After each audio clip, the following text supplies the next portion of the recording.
Olá pessoal, tudo bem? Estamos de volta com mais um episódio do Nerdverso Cast. E nesse episódio a gente vai falar da polêmica, da estrondosa série Stranger Things com essa temporada incrível e o volume 2 que acabou de estrear então na Netflix. E para conversar sobre essa série aqui comigo, para trazer a nossa análise, eu tenho aqui junto comigo na mesa o Leandro Viana e o Marcelo Martins. Fala aí, Leandro, tudo bem? Fala, Diegueira, grande presença. Depois de muito tempo, então, os astros se alinharam, conspiraram. O Nerdverso está com o time completo para falar dessa maravilha de volume 2. E, como o Diego falou aqui na mesa do Marcelo Martins, fala aí, meu. Fala, Leandrinho, fala, Diegueira, fala, gurizada aí, meu, tudo certo? Estamos aí para comentar esse evento final, esse grande evento que foi o volume 2 do Stranger Things, que já é a minha série favorita do ano e possivelmente uma das melhores coisas que eu já assisti aí. Eu tô até agora, assim, em choque, tá? Gostei muito, cara, tá lindo demais, maravilhoso demais. Ó, Marcelo chegou colocando top 1 Stranger Things, hein, Diego? Mas, vamos começar aqui já. Depois que o volume 1, a gente viu que tinha vários arcos diferentes ali. Agora parece que tá tudo indo pra mesma direção. Eu tenho algumas críticas pra série, óbvio, mas pra mim não muda que o final foi épico. Stranger Things, pra mim, tá no top 3 do ano, tá, Marcelo? Não me odeia aí. Esses dois episódios são impressionantes, tu não vê o tempo passar. A Netflix colocou, assim, muita grana e foi perfeita, sabe? Dessa vez, todos os personagens, pra mim, eles têm um momento ali de destaque. Depois a gente fala de cada um em específico, é claro. Stranger Things parece estar mais maduro, assim como o elenco tá ficando também. A gente teve batalhas mais ousadas, uma trilha sonora foda demais, assim. Pra mim, é a melhor temporada da série, é o carro-chefe da Netflix, mas fala aí, Diego. Não, com certeza a série tá incrível. Eu acho que essa temporada realmente, eu achei ela mais ousada, eu acho que ela foi uma temporada realmente mais madura. Fiquei com uma sensação de que nessa temporada a gente teve aí uma pegada mais cuidadosa para juntar tudo que veio antes e também preparar tudo que virá depois. Uma temporada então mais assim de encadeamento também com as histórias prévias e posteriores, né, o que virá ainda. Enquanto que as outras temporadas me pareciam estar sendo um pouco mais independentes uma da outra, assim, né? Claro, não totalmente, óbvio, mas como se fossem filmes que continuavam. E agora não, agora vem uma temporada que amarra tudo. E é claro que isso fica muito gostoso de assistir. Aquela pegada que a gente tinha falado no volume 1, né? De um pouco mais de terror, uma coisa um pouco mais forte, né? Aqueles braços quebrando que a gente viu nos primeiros episódios. Então, eu gostei bastante, cara. E as referências, como sempre, né? Aos anos 80... as brincadeiras com o mundo nerd, tá incrível, eu adorei. Pra mim a série tá demais, tá incrível mesmo, assim. E sim, já adiantando aqui, melhor temporada de todas, né, do Stranger Things foi essa, na minha opinião. Cara, eu também acho que essa temporada foi a melhor, assim, porque ela alinhou com muita coisa, tipo, isso mais do lado pessoal, que eu gosto muito, assim, ela alinhou, pô, eu adoro muito a cultura dos anos 80, eu acho que, assim, é uma década de ouro em vários sentidos. Tem a questão musical, cara. Os caras escolheram a dedo das músicas dessa temporada e isso fez com que, assim, a série atingisse um outro patamar, com o negócio da Kate Bush, tudo que depois a gente vai falar também no último episódio. Cara, traz RPG, traz heavy metal, traz cultura dos anos 80, tudo que eu gosto demais, assim, numa série. E traz um vilão que, pra mim, de todos que teve desde a primeira temporada, é o mais icônico, é o mais profundo, é o mais...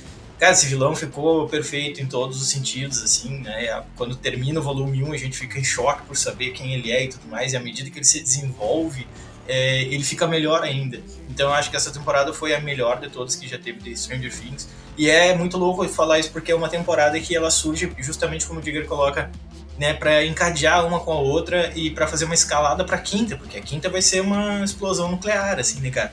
Só que mesmo sendo uma temporada escalada, geralmente quando a gente vê isso, não vai ser legal. Cara, foi, na minha concepção, assim, ela foi praticamente perfeita, sabe? Eu digo praticamente porque tem algumas coisinhas pontuais ali que nós vamos falar, mas, na minha concepção, cara, é uma das melhores coisas que eu já assisti nos últimos anos. Assim, traz aquele clima de anos 80, como se a gente estivesse assistindo um Goonies, sabe? Como se a gente tivesse um filme clássico de Sessão da Tarde. Eu adoro isso, adoro demais. Sim. Esse jeito que eles trouxeram as crianças é demais, Stranger Things. Tu falou do Vecna, né? pra mim, cara, ele é perfeito também. A gente até postou um vídeo do ator, ele recebendo a maquiagem, que é um trabalhão. Deve ser o quê? Umas 5, 7 horas pra ele ficar como Vecna, né? Então imagina, toda vez que ele vai fazer o Vecna, o cara tem que passar por 5, 7 horas ali de um acabamento final, sabe? Mas, óbvio que tem CGI envolvido, a gente vê na série, mas o bruto tá ali, né? E o cara que criou o visual do Vecna, não sei se você sabe, o cara é um gênio, né, meu? Ele tá por trás lá do Rei da Noite de Game of Thrones, foi ele que trouxe aquele visual também. E eu digo mais, meu, esse cara aí vai estar na maquiagem de House of the Dragon, né? Série da HBO Max. E agora, não sei se o Marcelo sabe, se não sabe vai surtar, ele vai estar também lá na maquiagem de The Last of Us, Marcelo. Eita, cara, isso é um ótimo sinal já, não sabia disso. Isso já, pra mim, já é um sinal de que essa série do Last of Us vai ser também muito boa, assim, cara. Sim. E só uma coisa, Diego, só eu queria falar que só pra dizer que, pra mim, esse volume 2 teve 2 atuações incríveis, que foi a Eleven, que no primeiro volume não tava tão boa assim, mas no segundo volume ela mostrou que é uma ótima atriz. Mas pra mim a principal, tirando o Ed, óbvio, o Ed é muito bom, mas a Sadie Sink, velho, a Max, ela é demais. O Hollywood tem que olhar muito pra essa guria aí, cara, ela já brilhou lá na trilogia Rua do Medo, agora pra mim ela tá perfeita de novo, todas as cenas dela é perfeição, Diego. Claro, com certeza. Eu acho que ela foi muito bem. E eu queria destacar, assim, porque, na verdade, a Max, a gente tá elogiando ela há bastante tempo, e pra mim ela continua com esse nível altíssimo, tá? Mas eu queria destacar que, até pra fazer justiça, né, o Leandro vai gostar do que eu vou dizer, que eu não tinha gostado muito da finalização da atuação ali do Ed, né, na primeiro volume. Eu achei que foi decaindo, foi saindo um pouco, e teve uma entrada muito boa, o Ed, mas depois ele foi deixando um pouco de lado, assim, e foi dando espaço para outros aparecerem mais. E, cara, a despedida dele no episódio, então, que ele se vai, foi demais, assim, principalmente a cena ali que ele se despede do Dustin, né, porque eu não acompanhei, assim, não senti que a série aprofundou tanto a relação de amizade deles. Acho que teve outras duplas que foram muito mais aprofundadas, né? Como o Steve e a Nancy, como o próprio Mike com a Eleven. Eu achei que a dupla agora até falei umas duplas amorosas, mas enfim, duplas de amizade. Eu até achei que a dupla Ed e Dustin não foi tão aprofundada. Na minha visão, assim, foi bem menos do que outras. No entanto, a despedida dos dois foi uma das que mais me emocionou. E isso é mérito dos atores, né, cara? Mérito dos dois ali, tá? E eu desloco mais esse mérito pro Ed, né? Eu acho que foi muito legal a atuação dele, assim, muito bom ver ele atuando. E eu acho que o cara se destacou muito, assim, o ator ali na entrega que ele fez aí para esses 2 últimos episódios aqui do volume 2. Vocês concordam? Realmente, o Diego tava certo, eu não gostei do que tu falou, Diego, eu não concordo, tá? Só pra me adiantar aqui. Eu acho que sim, eu acho que foi bem trabalhada a dupla dos dois. Eu acho que desde do volume 1 lá, que o Steve tem inveja do Dustin tá com o Ed, sabe? Foi trabalhado. Depois aqui a gente vê eles bem... É muito legal aquela hora que eles estão montando os escudos. Daí, acho que a Erika fala pro Lucas isso, é o que a gente tem aí pra enfrentar o Vecna, tá os dois brincando de espadinha e de escudo assim, dá pra ver uma amizade. E depois eu quero mais falar sobre essa cena quando a gente for falar especificamente do Ed, tá? Mas fala aí, Marcelo. Cara, eu acho que todos os personagens no fim dessa temporada tiveram seu momento de glória, seu grande momento, assim, porque no fim do volume 1 eu tinha sentido que tinha faltado, entende? E aí no volume 2, aqueles que haviam, de certa forma, faltado no volume 1, no volume 2 meio que se completaram. Por exemplo, deixa eu pegar ali o próprio Argyle, cara. Né, o Argyle pra mim era só, eu fiquei pensando muito tempo, né, pô, qual é a ideia desse cara aí, sabe? É pra ser um alívio cômico, ele vai fazer alguma coisa, o cara é só entregador de pizza, né? Claro que tem aquela clara alusão dele àquelas figuras da década de 70 e 80, que é o Cheech Chong, não sei se vocês lembram, daqueles filmes lá, daqueles caras que ficavam lá fumando maconha e tudo mais, tipo, era só isso, basicamente, o filme de comédia do cara. E o Argyle claramente é inspirado neles, assim, né?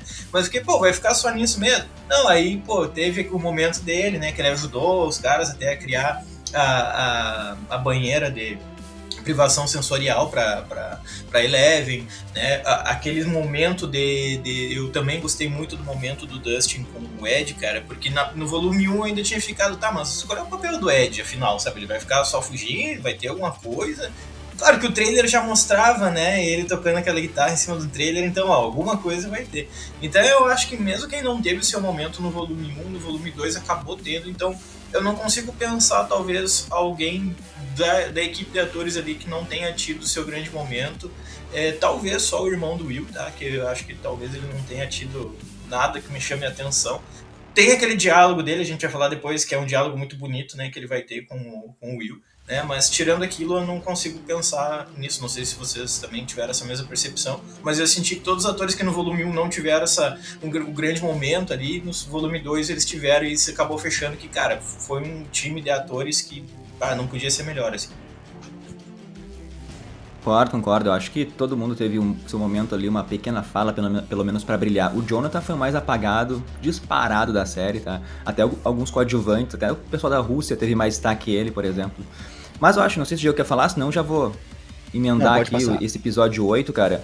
Porque o primeiro episódio aí serviu mais pra recolocar as peças no jogo, sabe? Pra preparar pra grande batalha final. A gente tem daí o quê? O plano de como derrotar o Vecna, né? Que tá sendo bolado ali. A Max vai ser a isca.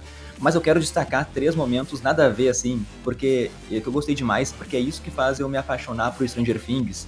O primeiro é logo no começo, assim, que a Nancy tá naquela prisão mental do Vecna, e o pessoal tá desesperado procurando alguma música na casa do Ed.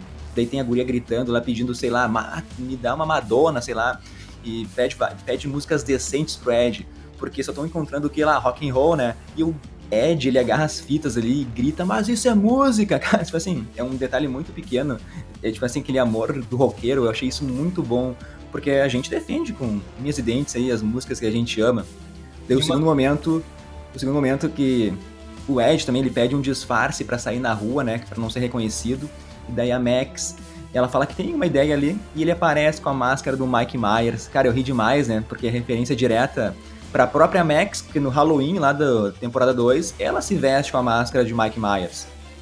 E o terceiro momento daí é do Argyle, que o Marcelo falou aí, que ele tá no meio do deserto gritando assim pelo nome da Nina. Nina! Então assim, cara totalmente pirado, chapadão ali. Esse é o novo maconheiro favorito das pessoas, Diegueira. O que tu acha? O Argyle, assim, me parece, pelo que eu tentei, né, captar na minha cabeça da série, eu só consegui assistir uma vez os 2 episódios, né, eu ainda quero assistir de novo, mas não tive tempo pra ver 2 vezes, né, pelo tamanho, e eu fiquei, assim, pensando, o Argyle, eu acho que ele é o cara mais, assim, que caiu de paraquedas no rolê, né, de todos os personagens, eu acho que ele é um dos que menos tem informação sobre tudo que realmente tá rolando, né, em Hawkins, né, só que ele tá com os parceiros dele e ele tá, tipo assim, o cara mais brother do rolê, assim, tipo, ele embarcou num rolê que ele não sabe o que tá rolando. Então esse lance da Nina é bem isso, eu acho, Leandro, assim, tipo, ele não tá ligado na missa metade do que tá acontecendo, sabe? Tipo, ele não tem nem ideia do que é essa tal Nina. Ele acha que é uma pessoa que eles vão encontrar lá e que é baixinha. Mas segue daí, meu. Cara, uma coisa sobre só um detalhe aí que o Leandro colocou, cara, que eu achei muito legal, que é aquela primeira parte ali do Ed, quando eles estão procurando uma música pra tocar enlouquecidamente com a Nancy, ele pega uma fita cassete e mostra e fala, isso aqui é música. Vocês repararam que fita que é? Eu cheguei até a voltar. Não, opa, manda aí. É a fita do Iron Maiden, o Peace of Mind, e na capa da fita do Iron Maiden tá o mascote da banda, que é o Ed, né? Então eu achei legal a relação, a ligação, tipo, o Ed segurando a fita com o Ed na capa, assim, falando, isso aqui é música. Boa. Ah, perfeito, cara. Boa. Acho que a gente pode falar outro momento desse episódio 8 que é icônico, é que finalmente a gente tem resposta aí do que seria o desenho do Will, tá? Ele fez ali pro Mike a pedido da Eleven, é uma pintura ali que retrata o amigo como o líder da equipe, que ele não tem poderes, mas tem o coração. Cara, essa cena é muito boa porque o Will, ele fala da Eleven, mas nas entrelinhas ele tá falando de si mesmo e como ele se sente diferente no mundo, de como é algo que ele não sabe ainda bem como lidar. E vamos lembrar que anos 80, a homossexualidade ali é uma luta constante, então eu achei que faltou ousadia pra Netflix aprofundar um pouco mais no Will isso, sabe? Eles falam abertamente da Robin, mas no Will eles não quiseram falar, não sei se quiseram guardar pra temporada 5 pra ser o grande destaque da temporada isso. Mas só pra finalizar aqui, tipo assim, eu, Leandro, tá? E, assim, é mais um achismo meu, acho que talvez não seja isso. Eu acho que o Will, ele não ama o Mike, tá? Talvez eu esteja errado, talvez é certo que eu esteja errado, mas eu prefiro achar que ele não ame o Mike. Eu acho que tem um sentimento de amigo ali, sabe? Na verdade, o Will, ele deve estar vivendo um furacão de emoções, não tem ninguém pra se abrir. Seria um roteiro muito pobre colocar o Will amando o amigo e vendo o amigo apaixonado pela Eleven, sabe? Eu acho isso muito ruim de colocar no roteiro. Então eu acredito que ali é pura amizade, sabe? Ele olha pro Mike e pra Eleven e se pergunta se algum dia ele vai ter, assim, um amor também, sabe? Um amor parecido com esse. Mas enfim, não sei se o Marcelo ou o Diego querem falar agora, só queria dizer, assim, que depois o Marcelo pode responder se ele acha que aquele desenho também é uma referência à Caverna do Dragão. Sim. Vai lá, Digger, vai lá. Não, só eu quero entrar totalmente contra esse louco aqui, platinado aqui do meu lado, porque, cara, pra mim faz todo sentido, Leandro, Marcelo, ele entrar, assim, ó, o cara tá se descobrindo sua sexualidade, aparentemente, toda a leitura nossa, né, a gente acha isso, eu tô convencidaço de que ele tá descobrindo. Cara, pra mim tá tudo muito natural, tá recém sendo apresentado, né, isso, na série, o episódio 8 é o episódio que nos dá um indício um pouco mais forte disso, então, tendo toda a batalha contra o Vecna aí culminando, eu acho que de fato não tem espaço pra abordar isso legal, e acho melhor jogar pra quinta temporada, acho perfeita essa escolha dos roteiristas. Acho que faz muito sentido a Robin, que é muito mais tranquila com a sua vida, não é tranquila com a sua vida, falei errado, mas ela é muito mais assim, como é que se diz, esclarecida no sentido de... decidida, esclarecida pela idade dela também. O Will é mais novo, né? E, enfim, as pessoas são diferentes, ela tá um pouco mais à vontade com isso, e ele tá muito contido, né? Ela seria o ponto fora da curva, porque naquela época era muito mais repreendido, né, uma atitude como essa, né, enquanto que o Will estaria mais dentro do tradicional para aquela época, né, e até hoje ainda é difícil para muita gente. E, cara, para mim, assim, no momento que ele tá ali se descobrindo, ele vai também descobrir isso, penso eu, essa sexualidade associadamente a estar gostando de alguém, e aí é muito mais fácil confundir a amizade com paixão. Eu não digo amar, um amor assim que vem desde criança, eu digo em algum momento as coisas começam a confundir e ele acaba gostando mesmo do Mike. Pra mim faz muito sentido pela convivência dos dois o tempo todo, ele confundir isso, associadamente com essa descoberta da sexualidade, ele começar a confundir a amizade com encantamento, com admiração e passar a ser romance.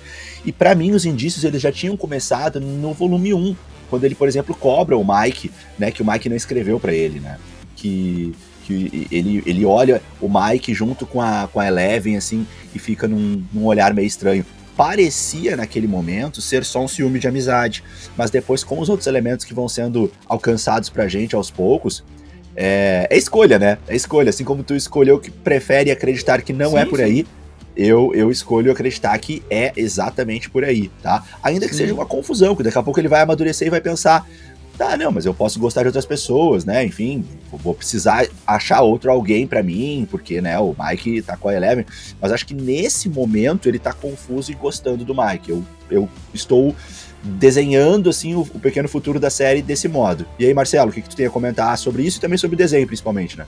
Cara, deixa eu ver com quem que eu vou concordar aí. Assim, primeiro quando o Leandro falou, eu concordei com ele, depois quando o Diegueira falou, aí eu fiquei em cima do muro, porque realmente faz sentido, né? Então, mas, cara, na minha concepção, eu senti mais que ele não tem um amor específico pelo Mike, é uma coisa mais de amizade. Pelo que eu entendi, claro, foi uma visão minha, eu entendi que ele tá se sentindo, com o fato do Mike tá namorando a Eleven, e ele vive aquela pressão interna dentro dele, diária, eu sinto que na verdade ele tá se sentindo isolado, né? Justamente ele começa a se sentir sozinho e eu acho que anda mais por esse lado e não que seja algo específico com o Mike, né? Eu não tinha reparado isso que o Diegueira comentou desde a primeira temporada, isso passou batido pra mim, não tinha reparado. Foi só agora na quarta temporada que isso acabou ficando um pouco mais claro pra mim, né? Tem aquele momento bonito dos dois, inclusive dentro daquela Kombi ali da pizza, né? Eles estão conversando, aquilo ali foi um momento muito legal. O próprio irmão, né, do Mike também, do Will, vendo aquilo ali pelo retrovisor, né, também acaba gerando um momento muito bonito. E, cara, em alusão ao desenho que ele faz, não tem como não comparar, né, cara? Porque realmente faz uma alusão ao Dungeons & Dragons muito forte, assim, que é um grupo de amigos, né? Onde tu vai ter ali um mago, vai ter o guerreiro, vai ter o bardo lutando contra o dragão. E não tem nada mais Dungeons & Dragons que isso, né, cara? Então faz tanto alusão ao jogo RPG de mesa, mas também possivelmente alusão ao desenho, né? Então, o que passava, hein? Desenho clássico, né, cara? Fala, Diego. Eu só queria fazer um comentário agora pra não esquecer, porque eu tô sentindo que eu vou esquecer isso, e é bem em cima disso que tu tá falando. Cara, eu tô tentando fazer um olhar mais de longe pra ver a big picture, e cara, pra mim, assim, tá fazendo muito sentido pensar que Stranger Things é muito, muito, muito uma campanha de Dungeons & Dragons, desde a primeira temporada, sabe? A gente tá acompanhando uma campanha de Dungeons & Dragons o tempo todo, né? Só que, né, filmada, só que, né, teatralizada ali, com efeitos e tal. Porque, cara, tem o grupo de amigos que são os personagens, vão aparecendo outros personagens e participando da campanha.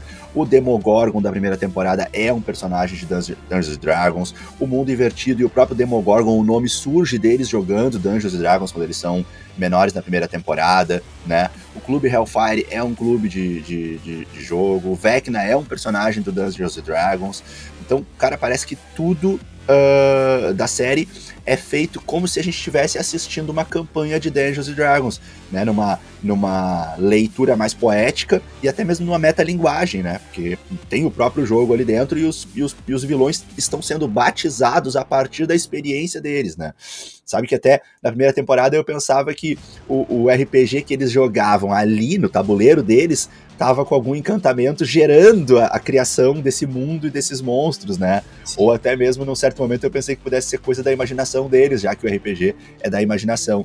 Mas eu já meio que derrubei essas duas possibilidades e teorias. Mas ainda mantém essa leitura poética aí. O que é muito legal, cara. Inclusive, essa primeira leitura que faz da primeira temporada lá é uma coisa meio Jumanji, assim, né? Se a gente for parar pra pensar. Mas a ideia é bem legal, cara. E realmente não tem como desconectar Stranger Things do RPG. Porque, veja, no primeiro episódio da primeira temporada nós temos alusão a isso. E, cara, em todo momento, até o fim da quarta temporada, a gente ainda tem alusão direta. Desde o desenho do Will ao primeiro episódio, lá onde eles jogando, né, RPG, jogando D&Dzinho lá no porão, cara. Então, eu que gosto muito de RPG, eu até mestro uma mesa de D&D, vai fazer 2 anos já. Então, eu acho muito legal porque eu tenho essa identificação com os gostos que os irmãos Duffer trabalham, acaba trazendo tudo isso pra dentro da série, assim, é genial, cara. Perfeito, isso aí. Não, só pra completar lá o assunto polêmico que eu trouxe pra mesa, eu nem vou discutir com o Diego, porque eu acho que são realmente visões diferentes que a gente vai ver aqui, não existe o certo ou errado, é o que cada um enxerga ali em relação ao que tá sentindo, do que tá assistindo, mas como o Diego falou, concordo, meu cara tá vivendo um mix de emoções, ele não sabe o que tá sentindo, ele tem amizade, ele não tem ninguém pra conversar, sabe? Então, daqui a pouco ele vai descobrir que, na verdade eu não amo meu amigo. Isso é um outro sentimento que eu tenho, cara. Agora, como tu falou, né, vocês falaram, ele vai talvez começar a conversar com o irmão, talvez o Jonathan seja essa pessoa que vai esclarecer pra ele os fatos, ele vai conseguir conversar sobre. Mas, continuando aqui nosso 8º episódio, só para falar de mais polêmicas aí sobre as mortes, porque os produtores falaram que ia ter uma contagem de corpos, o ator, o Joseph Quinn, disse que ia ser uma carnificina, daí a gente começou a pirar, né, vai morrer todo mundo, o bagulho vai virar Game of Thrones aqui. Só que essa é a minha maior crítica pros irmãos Duffer, faltou coragem, velho, teve só 3 mortes, mano, que isso, como assim? E, tipo assim, primeiro foi o Dr. Brenner lá, que morreu, mas todo mundo odeia ele, né? Eu queria que a Eleven tivesse matado lá dentro daquele complexo ainda. Daí depois outro que morre é o otário do Jason, que é o que lutou contra o Lucas, o cara morre com um terremoto lá, entre aspas, né? Mas esse é outro que todo mundo odiava. Então não fez falta nenhuma também, total coadjuvante. E eu acho que eles deram um tiro no pé, matando o Ed, sabe? Eu acho que os irmãos Duffer, eles se arrependeram muito, gurizada. Eu acho que eles não tinham noção, assim, da proporção do carisma do ator, assim, e como o público ia amar o personagem. Pra mim, ele se equivaleu aos melhores da temporada, sabe? Assim, não o melhor ainda. E eles sempre fazem isso de apresentar um personagem interessante e matam na própria temporada pra não matar ninguém do elenco principal ali. Então, pra mim, faltou coragem aí de se tornar uma série nível Game of Thrones. Não sei se tu concorda aí, Marcelo. Cara, eu tenho a mesma percepção. Eu acho que essa foi a minha crítica pontual à série, né, nessa temporada no geral, porque tudo bem, o Ed eles não tinham como adivinhar que as pessoas iam se apegar a ele, mas é um personagem que merecia ter mais tempo de tela, que merecia ter uma continuidade. Eu achei que ele ia morrer, sobretudo pelo fato de que, cara, se ele sobrevive, como é que nós vamos resolver a questão do assassinato da Chrissy? Como é que ele vai provar que ele não fez aquilo ali, sabe? Agora, por outro lado, cara, eu acho que se tivesse que morrer alguém de fato, a Max não devia ter sobrevivido ao ataque do Vecna, velho. Ela não devia ter. Eu sei que vai ter muita gente que vai ficar, que horror, queria que a Max morresse. Mas tinha que ter tido essa coragem aí, tinha que ter tido esse momento. Tudo bem, foi legal ver a Eleven ali ajudando ela a sobreviver, foi legal, cara, mas teria sido mais chocante, mais impactante, mais marcante pra série se a Max tivesse morrido no lugar do Ed e o Ed pudesse evoluir mais ainda, cara, porque a relação do Ed, sobretudo com o Dustin, cara, foi uma relação muito legal, velho, e apareceu pouco, sabe, foi uma coisa que a gente gostou muito de ver e foi uma coisa que durou poucos minutos de tela. Imagina se isso pudesse se repetir um pouco, né, aparecer um pouco mais na 5ª temporada, seria legal, cara, que fechou uma dupla perfeita ali. Então, eu acho que realmente faltou essa coragem e é por isso que, né, eu tenho essa crítica pontual, assim, a essa temporada. Cara, os caras tinham que ter mais coragem em matar alguns dos personagens principais. E teve um momento de matar a Max e eles não aproveitaram. Não, concordo, acho que eu não vou nem acrescentar muito, eu tô bem de acordo com o que vocês falaram. Eu tinha comentado com vocês ontem que eu fiquei com uma sensação um pouco estranha depois de ver o volume 2, porque eu tava com uma expectativa muito alta e a minha expectativa não atingiu tanto. Eu adorei a série como um todo, mas eu fui pra temporada 2 esperando realmente essa carnificina, e na hora que eu conversei com vocês não me veio essa percepção mais clara do porquê que a temporada não ficou tão assim extasiante quanto eu achei que seria, e agora ouvindo vocês eu acho que é esse o ponto, assim, esse foi o ponto que eu esperava e que não aconteceu. Eu esperava algo mais chocante. E não foi tanto, assim, o final da série não foi tão chocante assim, não foi essa carnificina que se falou. Então, acho que vocês pontuaram muito bem, acho que é exatamente isso. Acho que a inversão, né, a morte da Max, ok, a Max é uma personagem muito legal, a gente adora ver ela, mas acho que a morte dela teria um impacto maior, acho que ficaria melhor pro roteiro, né, não essa volta dela que até nem faz tanto sentido, sabe, tipo assim, pô, ela morreu, cara, não tem como, sabe, pô, olha o poder do Vecna, e a Eleven nem tem um poder curativo, um poder de trazer a pessoa de volta, isso ficou estranho, sabe, então... né, o coração dela parou de bater, então ali eu achei que ficou estranho, isso não tá fazendo, não ficou bem encaixado, foi uma má escolha, realmente concordo com vocês. O Ed, eu entendo, até o Ed assim me impacta menos, porque o Ed, de fato, eu acho que é um personagem que foi exatamente trazido para essa temporada e trabalhado para encantar a gente, pra gente se apaixonar por ele e aí sofrer. E aí entra com o que o Leandro tá falando, que é esse medo deles de mexer no elenco principal, né? Então, dentro dessa estratégia dos roteiristas é isso, né? Eu leio dessa forma. Vamos colocar um personagem, vamos fazer o pessoal se apaixonar por ele, depois a gente tira no final, assim a gente causa uma emoção sem mexer no elenco principal. Essa era a ideia deles. Mas ainda assim, acabaram se dando mal, né? Assim, digamos que a estratégia deles deu certo, mas também acabou dando errado, porque a gente curtiu muito o personagem e alguns do elenco principal não estão brilhando tanto, como, por exemplo, o Jonathan Byers, que vocês falaram. Eu acho que... Pode falar. Fala, Marcelo. Não, eu disse que essa questão da Eleven, cara, eu realmente espero que eles expliquem isso na 5ª temporada, porque eu achei estranho ela ter esse poder curativo, inexplicável e mega conveniente naquele momento, assim, né, cara, que eu fiquei, não, peraí, cara, que é isso, sabe, tipo, explica melhor, porque realmente ela, em nenhum momento aquilo ali houve uma certa alusão, a mínima alusão a que ela pudesse fazer isso, e do nada ela foi lá e fez, e ficou por isso mesmo, então eu realmente espero que isso aconteça. Agora, eu acho que quando o Joseph Quinn, ele se refere à carnificina, ele tá se referindo àquele momento dentro do complexo Nina, em que aqueles cientistas todos começam a ser mortos lá, e a própria Eleven ela derruba aquele helicóptero com o poder da mente dela, que inclusive na minha concepção é uma das cenas mais bonitas que eu vi ali no volume 2, eu achei essa cena demais quando ela derruba aquele helicóptero. Mas é aquilo, cara, carnificina tem que ser do ponto se tu tá matando só figurante, né? Tu tá matando uns figurantes ali que tu nem sabe quem é, não impacta em nada. O próprio helicóptero é legal pelo visual, mas em termos de sentimento, nem sei quem é, nem sabe? Então, realmente, carnificina, será que foi mesmo? Será que esse termo serve?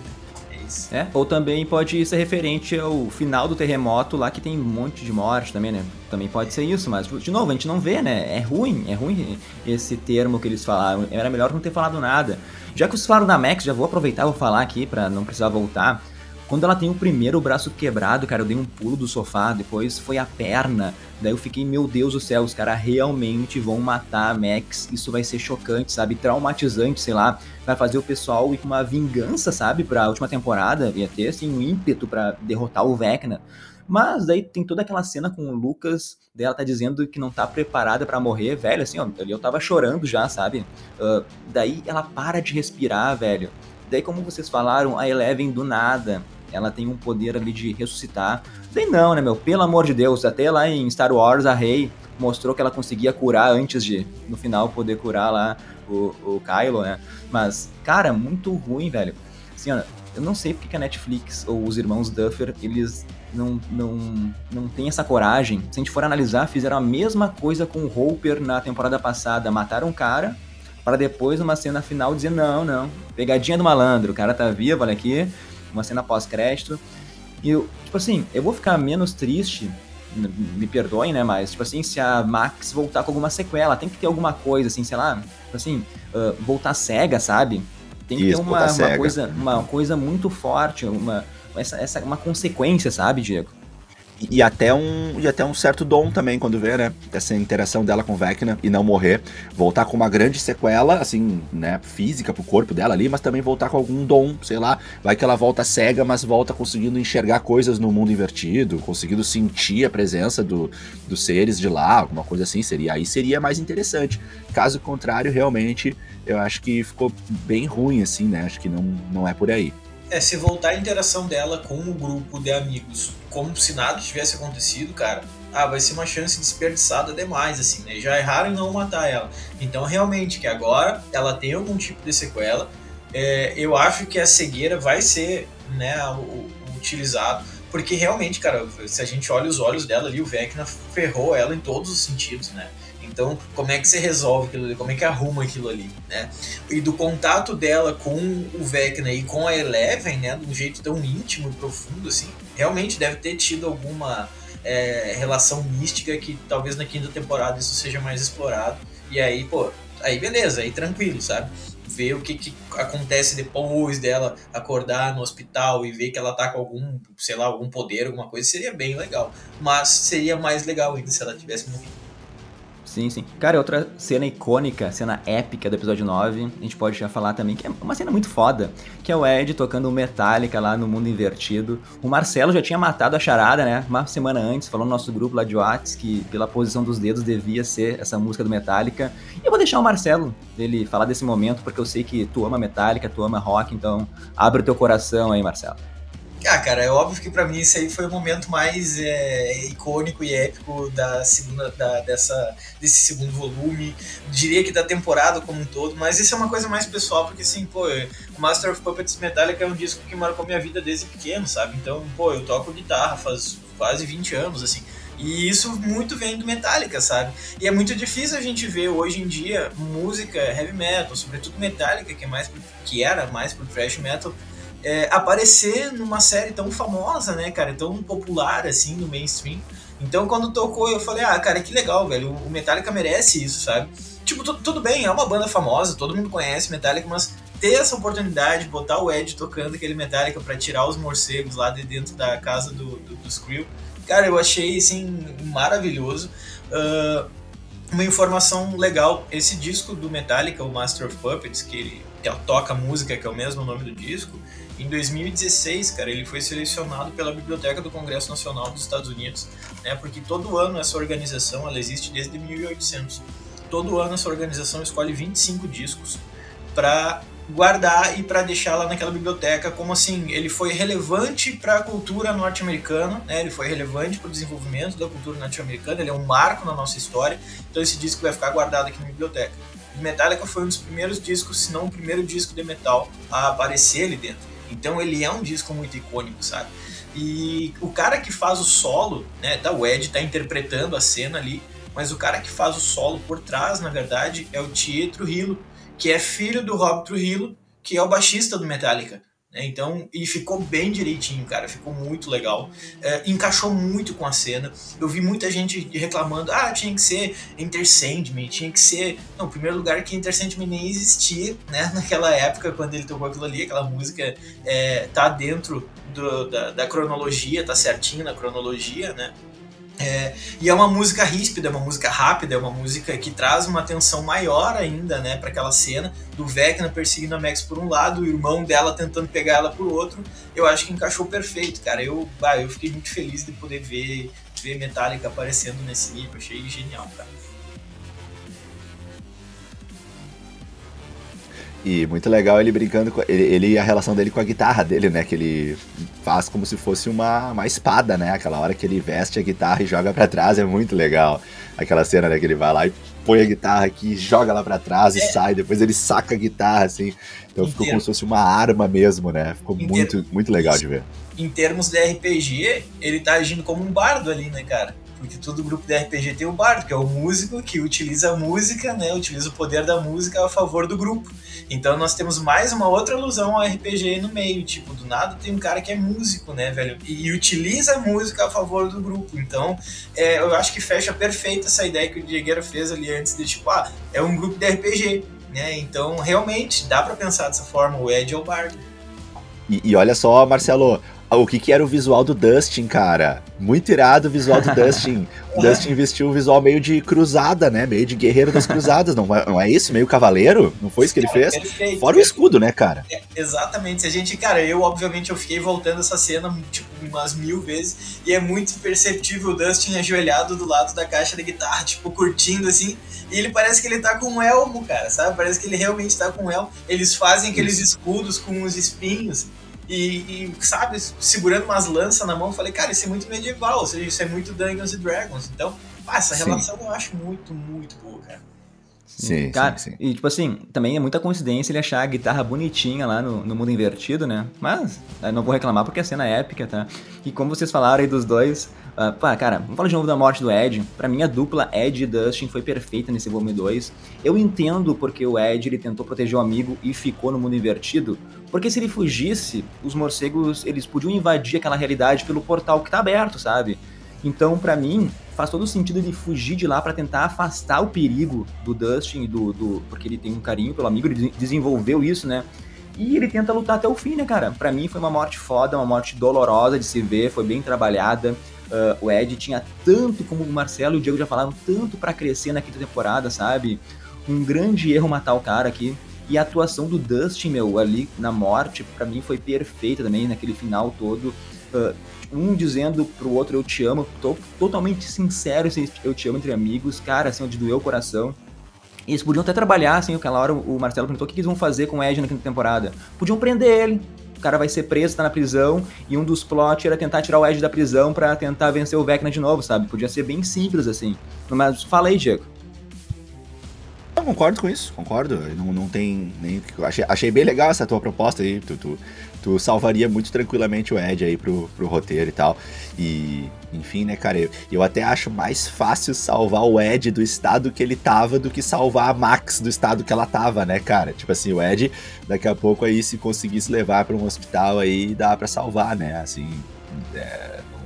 aparentemente, né, visualmente ali, pelo que a gente viu ali e tal, era mais fácil a condição, assim, de saúde ali dele, de salvar, do que a da Max. Mas enfim, isso aí já falamos bastante sobre isso. Tá. Né? Continuando então, Diego, a gente pode... Quer falar alguma coisa? Senão eu ia pro plot da Rússia.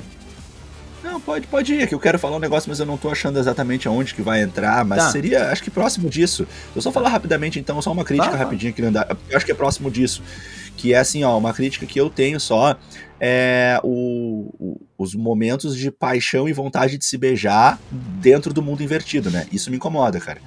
Isso me deixa meio louco, assim, meio puto, sabe? Tipo, quando o Steve e a Nancy resolvem entrar num clima de romance com, né, o mundo acabando, o apocalipse rolando, assim, os caras dentro de um lugar totalmente inóspito, né? Onde as raízes podem te enforcar, onde os morcegos podem te matar, onde tu não sabe nada sobre esse mundo, né, cara? Tu tá num mundo invertido, tu não é nem numa vila, num beco perigoso da cidade grande, sabe? Tipo, cara, tu tá num lugar muito assustador. não há espaço no teu cérebro para isso, né, cara? Então, assim, o que me incomoda é isso, sabe? Isso me deixou bem, assim, incomodado. Tipo, cara, só pra finalizar minha fala, assim, até eu queria achar aqui uma frase que eu tinha dito outro dia, mas assim, em primeiro lugar, né, cara, é o instinto de sobrevivência, né? Depois é o amor. Mas enfim, fala aí. Não, eu concordo contigo totalmente, a gente reclamou demais disso em Rua do Medo, mas, tipo assim, sendo o advogado do diabo, os caras, eles podem morrer ali um minuto depois, então vamos tentar fazer tudo agora, falar todos os nossos sentimentos, todo o nosso tesão aqui de adolescente, pra depois vai que dá alguma merda, né, Diego? Mas é isso, né, meu, é difícil aceitar no momento de tensão ali, tu querer ter sentimentos, falar assim abertamente sobre isso, né? Contar a historinha lá dos 6 filhos trazer à tona de novo o que o Steve queria. Eu só não quero que tu reclame do Hopper, né? Porque, pô, o cara tá 8 meses na prisão lá, tesão lá em cima do cara, comendo sopa com vermes. Não, mas é diferente. Eles estavam numa casa, Leandro. Eles estavam numa casa, eles iam passar a noite lá, entendeu? Eles estavam, tipo, para no meio. Aí tava bem mais tranquilo o clima. E digo mais. São adultos. Sim, digo mais, esse plot pra mim é o mais fraco, eu queria falar, mas, onde eu vejo mais críticas, mas o David Harbour, né, o Hopper, o cara tá no shape, né, ele malhou muito pra fazer Hellboy lá, o filme é uma bosta, tá, mas o cara, que era o gordinho lá, bêbado, virou agora galã de Hollywood, tá fininho ali, então colocaram a piada umas 5 vezes durante o episódio aí pra falar da forma dele. Eu sei que tu tem várias críticas a esse arco, Diego. Até vou deixar tu começar a falar de tudo que tu critica aí. E depois o Marcelo vem com um momento histórico aí. Não. Do arco do Hopper e da Joyce até as minhas críticas. Todo o arco da Rússia, assim. Cara, tu me pegou de surpresa agora. As minhas críticas são mais de outras áreas, na verdade, Leandro. Mas assim, eu acho que foi fraco, foi bem mal trabalhado mesmo. Mas eu prefiro que vocês comecem falando aí. Não, tipo assim, as críticas, ele segurando o Demogorgon pela mão, né, o cara... Ah, sim, desculpa, tava me esquecendo que eu tinha comentado isso em off com você. Sim. Aquilo ali não faz sentido, né? Porque é aquela coisa, né, cara, as coisas... Eu fico irritado quando perde a coerência, né? Ainda mais nós da matemática, assim, a gente odeia quando fica incoerente, né? Tipo assim, pô, o Demogorgon, né, o bicho super veloz, super forte, uma força sobre-humana, uma velocidade incrível, né? Venceu muitos soldados à distância com armas. E aí, naquela curta distância ali, ele consegue com as mãos segurar o bichinho, né? Então, assim, tem que forçar muito a barra pra explicar isso, sabe? Ah, mas era um bichinho que era nenê, recém-nasceu, aquela nuvem, aquela sombra recém-habitou ele. Cara, não... Ainda assim é muito forçação de barra, tá? Então, não achei legal isso. Pô, faz de outro jeito, sei lá. Bota ele preso numa sala com o bicho quase alcançando ele. Mas não ele segurando o bicho com as mãos ali, foi demais. Sim, pra mim outra cena muito ruim é quando ele pega a espada e vai no mano a mano com o Demogorgon ali. O cara tá todo queimado, beleza? Mas pá, assim ó, além de dias atrás, sei lá, ele quebrou o próprio pé pra escapar das correntes. Então o cara tem um fator de cura mais alucinante, mais rápido da história, porque ele dá a corrida lá do Demogorgon também. Mas dá inveja dar inveja pro Wolverine. Mas só pra entregar aqui que eu tô falando demais, cara, eu concordo contigo que é mais uma cena incoerente, a cena da espada, mas é muito linda a cena, é muito a fuder. Aí eu vou passar pano. É legal, mas tipo assim, porque não faz muito sentido. Legal. É que esse plot não faz sentido. Mas agora, o Marcelo, pra quem não sabe, o cara é nosso professor, é professor de história aqui, então eu acho que ele é o mais indicado, o mais preparado pra falar todo o contexto histórico, né, Marcelo? Então agora contribui aí com as tua genialidade sobre o plot da Rússia. Cara, assim, é só uma coisa em relação ao Demogorgon que eu acho que é importante destacar, que me passou na cabeça toda hora. Pô, na primeira temporada, olha o estrago que aqueles bichos fizeram, né, cara? E na quarta temporada, não, tu simplesmente passa a espada no bicho e mata ele em 2 segundos ali. Claro, tem toda a questão de ser um novinho e tudo mais, mas ainda assim eu fiquei pensando muito, cara, olha como aquele bicho que era o grande monstro do negócio, agora ele não é nada, assim, sabe, basicamente. A cena da espada eu gostei muito justamente por ter essa alusão aos guerreiros do Dungeons & Dragons e tudo mais. Cara, ele tá... onde ele tá preso, né, nesse plot da Rússia, que é todo o tempo lá, ele tá preso no que a gente chama de Gulag. Gulags são espécies de prisões para inimigos políticos do Estado Soviético. E elas existem desde antes da União Soviética, né? Elas existem desde a época do Império Russo. Todo mundo que era considerado inimigo do Império da Rússia era levado para esses gulags. Não se sabe exatamente, né, quantos existiram, mas eles foram muito utilizados durante o governo do Joseph Stalin, né? Stalin foi um dos ditadores mais sanguinários que viveu, e ele governou a União Soviética de 24 a 53. Então, nesses cerca de 30 anos ali, cara, teve muito gulag sendo utilizado. Acredita-se, só para vocês terem ideia, que 18 milhões de pessoas foram enviadas para gulags durante esse período, e que cerca de 3 a 4 milhões de pessoas teriam morrido dentro desses gulags. E aí ia todo mundo, cara, desde professor que tecia críticas ao regime, artistas que faziam peças fazendo piada com o regime e tudo mais. Assim, era uma carnificina, né? Os caras trabalhando 12 horas por dia, geralmente com temperaturas a menos 30, menos 40 graus, cara. Então imagina, né, como é que tu sobrevive a isso. A gente pode reparar, inclusive, lá, né, que o Hopper, ele tá justamente num lugar que é extremamente frio, né, sempre fazendo essa alusão dos gulags como lugares extremamente inóspitos, cruéis e frios. E os soldados soviéticos ali, os caras que, não, eu tô ali pelo partido, eu tô ali pela minha missão, pelo meu objetivo, e é isso. Então, esses gulags, eles deixam de existir somente quando o regime cai, né? O regime começa a se estraçalhar em 89, só caiu oficialmente em 91, mas esses gulags, eles funcionaram basicamente até o fim da década de 80, então tinha muita gente que estava preso ainda e morrendo, né, e sendo explorada dia e noite lá dentro. Então, Hopper faz essa alusão histórica, né, ele tá dentro do Gulag. Muita gente não gostou, tava vendo vários comentários no Twitter de gente falando assim, os irmãos Duffer, eles fazem muita propaganda anti-soviética, na terceira temporada eu já não gostei disso, agora na quarta temporada isso tá mais claro ainda. Aí eu fiquei, cara, como assim propaganda anti-soviética? Em primeiro lugar, tem duas coisas, tipo, nós estamos falando de uma série que se passa nos anos 80, tá? E nos anos 80, cara, nós temos um período, possivelmente um dos maiores períodos de tensão da Guerra Fria, tá? Porque, o que acontece? No início da década de 80, assume um presidente nos Estados Unidos chamado Ronald Reagan.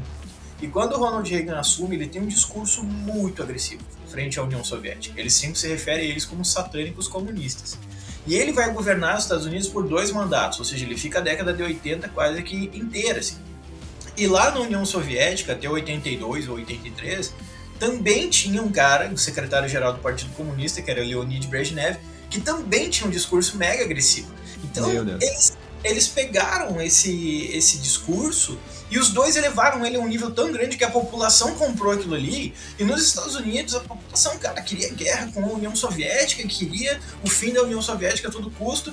Então, como a série se passa na década de 80, eu acho que, de certa forma, ela tenta recriar aquele clima de tensão entre Estados Unidos e União Soviética, que se tu tá falando de anos 80, não tem como não falar. O problema é que muita gente pensa que por que a União Soviética começa a ruir em 89, não teve nada de confronto tenso na década de 80. Pelo contrário, foi um dos períodos de maior tensão da Guerra Fria. E a série mostra isso de certa forma muito boa. Não, mas isso é os irmãos Duffer fazendo propaganda anti-soviética. Cara, desculpa, mas não tem como mostrar um Gulag como um lugar bom. É uma prisão cruel, né? A forma com que eles tratavam. Eu acho que, de certa forma, eles acabaram nem mostrando de fato como é que um Gulag funciona, né? Quando eles utilizam o arco do Hopper ali, eles podiam ter pego bem mais pesado, na verdade, porque os gulags reais pegavam pesado. Então eu realmente não consigo entender essas críticas, tipo, estão fazendo propaganda anticomunista. Não, cara, tá só entrando na cabeça de alguém que vive nos Estados Unidos na década de 80, e alguém comprado pelo discurso da Guerra Fria, obviamente, e aquele discurso patriótico, nacionalista, consequentemente ele vai ser antissoviético, e a forma com que os norte-americanos veem o mundo oriental é justamente daquele jeito que a série mostra. Então, cara, eu não tenho críticas aos irmãos Duffer nesse sentido, pelo contrário, eu acho que eles fizeram um baita de um trabalho em mostrar muito bem como, desde a primeira temporada da década de 80, ela é retratada, cara, de um jeito, com esmero, com cuidado, cara, em todos os sentidos, a tecnologia, as músicas que tocam, sabe? Dá vontade de voar para aquela época, dá vontade de voltar para aquele tempo. Então, eles também reconstroem essa mesma mentalidade antissoviética dentro ali. Mas claro, é uma visão minha, não sei se eu tô viajando, não sei se vocês concordam e tal, mas foi essa percepção que eu tive, né, cara?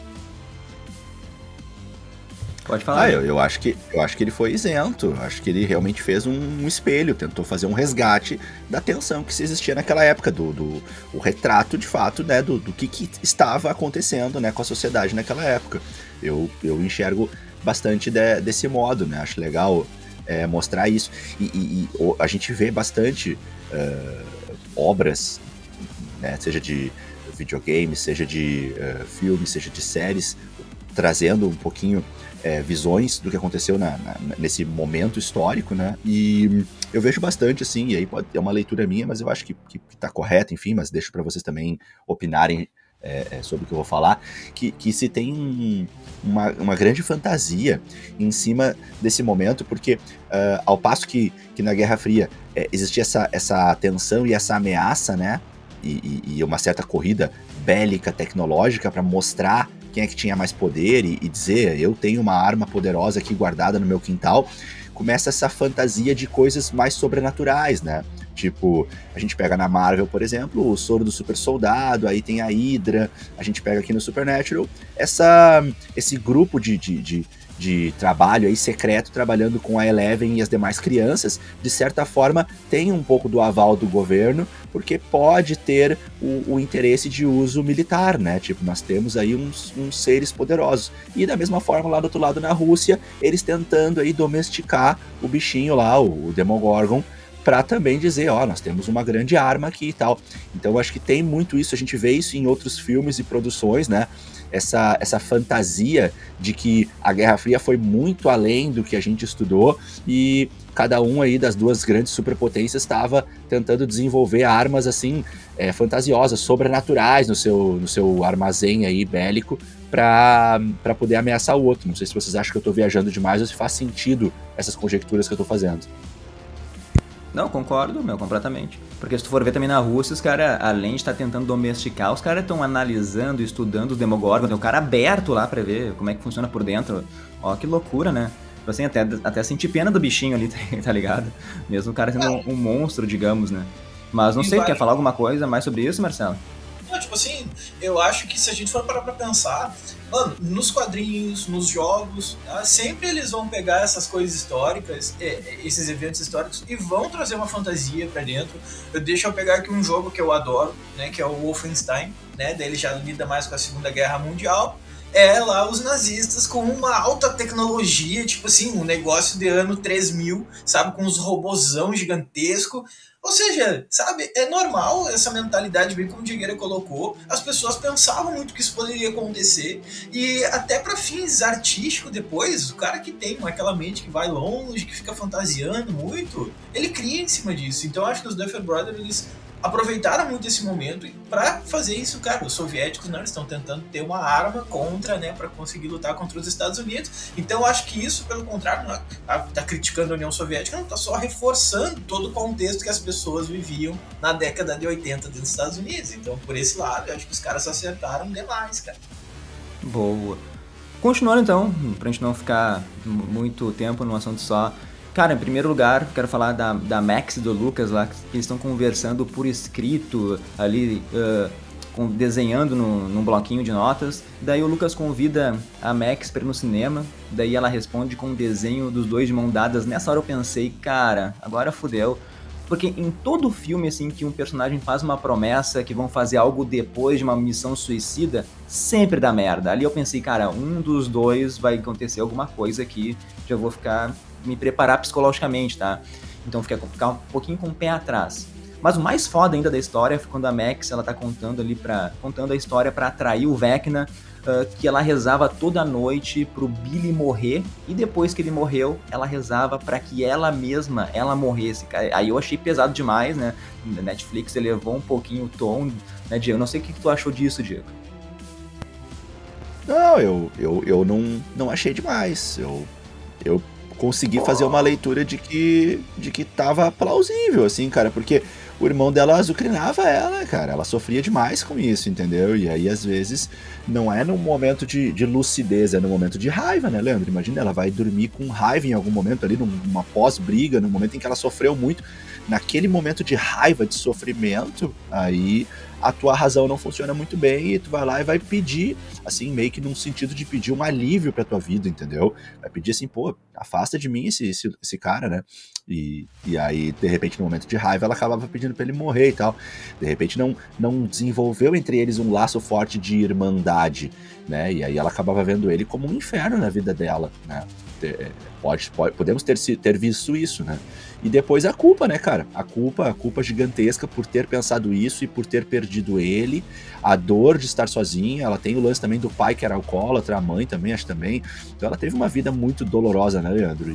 Bom, essas pessoas que têm uma vida muito, muito, muito dolorosa, às vezes acabam sucumbindo a pensamentos de pôr fim a isso, né? E o pôr fim ao sofrimento muitas vezes acaba para muitas pessoas, infelizmente, parecendo que é pelo caminho do suicídio. Então eu não vi isso com estranheza, cara. Eu achei que... achei pesado, cara. Não tô falando que não é coerente. Pra mim foi pesado trazer essa fala pra cá. Porque, tipo assim, o pai do Billy se juntou com a mãe da Max, então não tinha essa relação de irmãos, né? O cara sempre odiou ela. O cara sempre tratou mal ela. Então eu acho pesado dizer que ela rezava toda noite pro cara morrer e depois... Não que não seja coerente, eu acho pesado pra série isso, tá? Trazer esse assunto em si. Que eu concordo com os dois, na verdade. Porque eu achei que houve uma coerência muito forte. Tem coerência dentro disso, mas ao mesmo tempo eu achei muito pesado. E corajoso ela assumir aquilo, né? Ela falava, não, eu rezava pedindo a morte dele. E aquilo ali gera uma aproximação do telespectador com o personagem, assim, que é o personagem se abrindo, né? E ela tá falando um negócio que, cara, muita gente não falaria, guardaria aquilo ali por vergonha e por culpa, né? E ela vai lá e fala, não, eu queria a morte dele, depois que ele morreu, eu queria ir. Eu fiquei, nossa, cara, que momento mais de abertura, sabe? Quase uma terapia, assim, então, dela se abrindo e desabafando. Eu achei um momento super pesado, mas um momento bonito ao mesmo tempo. Então um momento bonito e necessário mesmo, por isso que eu acabei gostando. E aí eu quero pontuar duas coisas aí no que tu falou, Marcelo. Primeiro, antes até da tua fala, que assim, vamos lembrar que ela tava fazendo isso numa tentativa desesperada de continuar fazendo o plano dar certo, né? Porque ela tentou chamar o Vecna e o Vecna não veio, né? Então ela pensou, bom, vou ter que pegar pesado para que o Vecna venha pro plano continuar funcionando, né? Então também tem esse ponto, né? Ela precisava pegar pesado porque as tentativas que eles estavam fazendo não estavam dando certo, o Vecna não veio. E, cara, agora tu falou um negócio muito irado que me acendeu uma ideia aqui na cabeça, né? Já quando terminou o volume 1, a galera começou a levantar teorias na internet sobre a terapeuta lá da escola, né, cara? E os pacientes, as vítimas do Vecna todas passaram pela terapia, né, e tal. E o Vecna falava, eu tenho olhos em vocês, eu sei o que vocês estão pensando e tal. Claro que é muito mais legal pensar que são os poderes dele. Mas podemos ter algum viés ainda com a terapeuta, né, cara? Porque agora que tu falou, né, foi realmente como se ela estivesse dizendo pro Vecna o que talvez ela só tenha dito pra terapeuta, ou nem pra terapeuta, né, como a gente pôde ver naquela única sessão que a gente assistiu, em que ela resolveu não falar o que tava rolando. Mas enfim, só me veio essa luz aí, eu prefiro falar agora do que depois ficar me sentindo culpado de não falar o que eu pensei. Perfeito, é isso aí mesmo, cara. É isso aí. Porque realmente ficou, né, naquela dúvida, será que essa terapeuta tem alguma coisa, tem algum envolvimento? Né? Ficou aberto aí, é bem isso. Né? Mas é isso, né, cara? Também a gente tem o plot da Eleven aí, que eu tenho duas críticas. Primeiro que foi muito fácil pros caras ficarem naquela pizzaria lá de boa, com o outro entregando as chaves aí só por conta de um baseado, sabe? Achei meio forçado ali, mas é Stranger Things como sempre foi. E a outra que eu vou reclamar, mas só porque eu falei disso em Doutor Estranho, tá? Então, se você falou mal do filme da Marvel lá, não pode passar o pano aqui. Em Stranger Things, eu acho que foi muito melhor trabalhado, mas é aquele esquema do coach emocional, sabe? Que o Will faz com a Eleven ali, de todas as palavras dele, tá incentivando ela pra despertar ali a força da Eleven. É a mesma coisa que Doutor Estranho ele fez lá incentivando a América Chaves, tá? Então, quem reclamou lá, não pode passar o pano aqui, tem que ser coerente. Como eu reclamei lá, vou reclamar aqui, mas foi muito melhor trabalhado em Stranger Things, tá? Mas tirando isso, eu achei demais a parte que a Eleven, ela vai para as memórias da Max e até fala que tem uma memória dentro de outra memória. Ali eu lembrei na hora do filme lá, A Origem, eu amo demais isso. E também, óbvio, tem a luta da Eleven contra o Vecna, tudo foi muito bem elaborado. Mas fala aí também, Diego. É só comentar aqui mais uma leitura cuidadosa que a série faz dos anos 80, que o Marcelo vem trazendo aí, né, em vários momentos aqui, que é muito, muito legal, muito gostoso de ver. Pra mim é um dos pontos mais altos da série como um todo, esse retrato fiel, delicado, cuidadoso, rebuscado, né, de elementos realmente dos anos 80, fazendo a gente mergulhar mesmo, até acreditar em certos momentos que aquilo parece que foi gravado lá mesmo, né, assim. E aí mais um detalhe legal é que nessa memória que a Eleven entra, ela tá vendo ali o pessoal andando de skate, né? E de fato é o momento ali do surgimento do skate nos Estados Unidos, né? Que vai ganhando força nos anos 70. Nos anos 60 começa a surgir o primeiro movimento do skate, assim, saindo um pouquinho por parte dos surfistas, e depois nos anos 70 o skate começa a ganhar um pouco mais de identidade. Eu falo isso porque eu sou apaixonado por skate, né? Pratiquei durante muitos e muitos anos da minha vida, para quem não sabe aí, né? Disputei campeonatos, tive patrocinador, eu fui, né, até uma certa idade aí, fui um skatista bem devoto, hoje que virou apenas um lazer de vez em quando. E então eu, né, já estudei, claro, um pouco da história do skate, e aí naquele momento foi um momento bem gostoso de ver mais uma vez, né, o cuidado dos produtores ao retratar bem, assim, os momentos. Vamos lembrar que a série se passa nos anos 80, mas aquela é uma memória da Max um pouco mais nova. Então, aparentemente, assim, fazendo algum cálculo rápido aqui, acredito que aquilo seja final dos anos 70, talvez iniciozinho dos anos 80, acho que faz mais sentido pensar ali 79, 80, 81, algo assim. Fazendo um comparativo aí do que a gente mais ou menos viu da idade da personagem na memória e a idade da personagem do que parece ela ter aí na série, né? E aí nós temos exatamente isso, né? Esse retrato do movimento do skate ganhando força. Claro que, mais uma vez, né, muito mais força entre os homens, né? A questão aí do machismo ali. A gente tem aquela brincadeira ali com um dos personagens figurantes que passa por ela e fala: você não devia estar brincando de boneca, né? E ela pega e mostra o dedo no meio pra ele. E o skate também que ele se tornou bem forte nessa época nos ditches, né? Aqueles dutos dos Estados Unidos que a gente vê bastante nos filmes, né? Então eles andando ali e trazendo as primeiras rampas de madeira. Só mais uma contribuição aí sobre mais uma reconstrução bonita que a série faz do momento histórico. Perfeito, perfeito.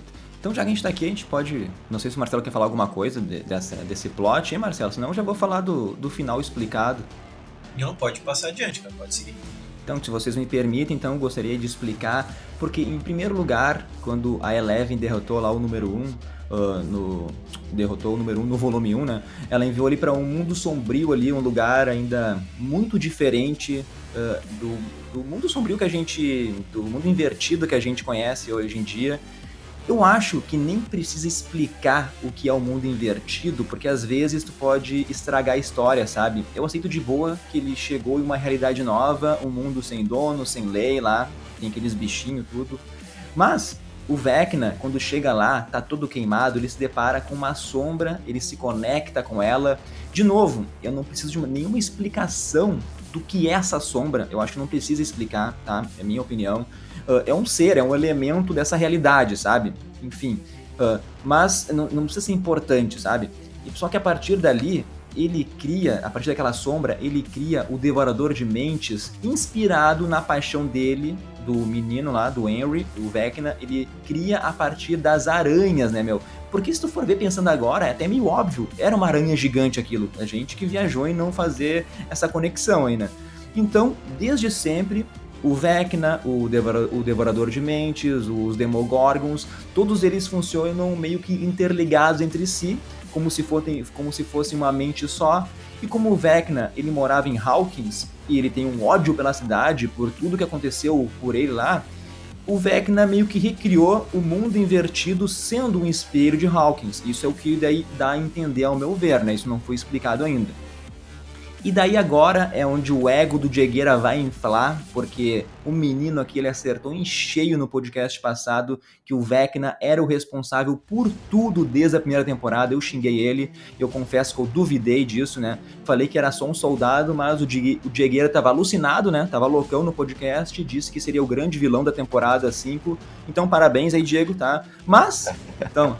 Tá? Desde sempre o Vecna estava lá se fortalecendo, tentando abrir portais para trazer o mundo invertido para a realidade. Primeiro tentou os portais quando a Eleven abriu na primeira temporada, depois tentou com o Devorador de Mentes, daí o cara é tipo Thanos, pô, nada dá certo, agora eu vou assumir a tarefa. Ele mesmo foi criar os seus portais ali para trazer o apocalipse para todos, para poder recriar o mundo ao seu modo. E como ele falou no volume 1, né, porque ele odeia a humanidade, ele quer recriar as coisas como ele acha que devem ser, como as coisas devem ser certas, assim. Cara, e com a morte da Max, então abre o quarto portal, o último que faltava, e aquilo é o começo do mundo invertido, então invadindo Hawkins. No final a gente vê aquelas cinzas, né, na cidade. É muito lindo também o contraste do grupo que tá na cabana lá do Hopper, o contraste das flores mega coloridas com as outras cinzas ali no chão, com a plantação morta, sabe? É um baita cliffhanger aí para uma última temporada. Mas eu quero que o Marcelo agora fale o que tu achou da construção desse final aí. E eu sei que tu curte muito RPG, né, meu? Então já fala da relação da série nesse ponto aí com o jogo, meu. Cara, eu achei o final muito bom. Ele tem ele não só pelo cliffhanger, mas ele deixa alguns detalhes que talvez passe batido para quem não conhece D&D, não conhece RPG. Por exemplo, quando aquela nuvem começa a se aproximar de Hawkins, uma cena muito legal, diga-se de passagem, a Eleven repara que a vegetação ela tá morrendo, né? Esse é um dos poderes do Vecna no Dungeons & Dragons. O que acontece? No Dungeons & Dragons, que é esse sistema de RPG que surgiu lá na década de 70, o Vecna é possivelmente um dos vilões mais famosos desse mundo, tá? O nome dele é uma alusão a um autor de livros fantásticos chamado Jack Vance, né? Que o Vance, daí os caras acabam embrulhando as letras ali e vira o Vecna. Seria um mago que começou a estudar artes das trevas e acabou se tornando o mago mais perigoso das terras esquecidas de D&D. E ele acaba sacrificando o próprio corpo para ascender a uma deidade inferior. Ele acaba meio que sacrificando o corpo dele para ascender a um todo. Então, quando o corpo do Vecna desapareceu ali no volume 2, no último episódio do volume 2, eu falei, cara, eu acho que ele não só não morreu, como agora ele ascendeu a uma coisa maior do que ele já era. Ele perde o corpo físico dele para se tornar algo maior do que aquilo. E o Vecna do D&D, quando acontece isso com ele consegue o poder de começar a corromper pessoas. Tá? Ele começa a corromper pessoas. Então ele pode entrar na cabeça de alguém e fazer aquela pessoa trabalhar para ele, né? Então isso pode ser explorado na 5ª temporada, se eles quiserem seguir essa onda. Existe uma relação forte do Henry Creel com o Vecna, sobretudo porque, tanto na história do D&D, o Vecna não gosta da mãe dele. Ele via a mãe dele fazendo coisas, tipo, fazendo sacrifícios com animais e tudo mais. E o Henry Creel não gosta também da mãe dele, né, no Stranger Things. E quando o Vecna morre, o que sobra dele no D&D é a sua mão esquerda, se eu não me engano, e o seu olho. Quem tem acesso ao olho ganha poderes, quem tem acesso à mão também ganha poderes. Às vezes bons, às vezes ruins. O problema é que se tu te desfaz daquilo, tu morre. Tipo, se tu tentar tirar o olho do Vecna, tu acaba morrendo depois. Mas, por exemplo, a mão, ela dá o poder para qualquer pessoa que tocar na vegetação, a vegetação morre. O Vecna tem o toque da morte, onde ele toca, aquilo ele morre. Então, quando aquela vegetação começou a morrer próximo de Hawkins, eu assisti aquilo ali e falei, cara, então o Vecna ascendeu, né, e agora ele tá utilizando esses poderes de Deus dele, basicamente. Claro que eu tô viajando, tá? Pode ser bem viagem da minha parte, eu tô só fazendo uma alusão forte ao D&D, mas como o Diegueira falou, é muito possível ver essa relação. O Demogorgon existe no D&D, o Mind Flayer, né, o Devorador de Mentes, existe no D&D, o Vecna é um dos vilões mais famosos do D&D. Então, ver aquela vegetação morrendo, deixando esse cliffhanger pro final, né, pra 5ª temporada, a última temporada, eu acho que sim, cara, tem tudo pra ser a melhor temporada, porque esse final foi muito, muito, muito bom. Não sei se vocês concordam, mas é essa ideia, assim, essa relação com o Vecna do D&D eu achei muito forte, e isso pode acabar alimentando os roteiristas para fazer mais uma relação na 5ª temporada.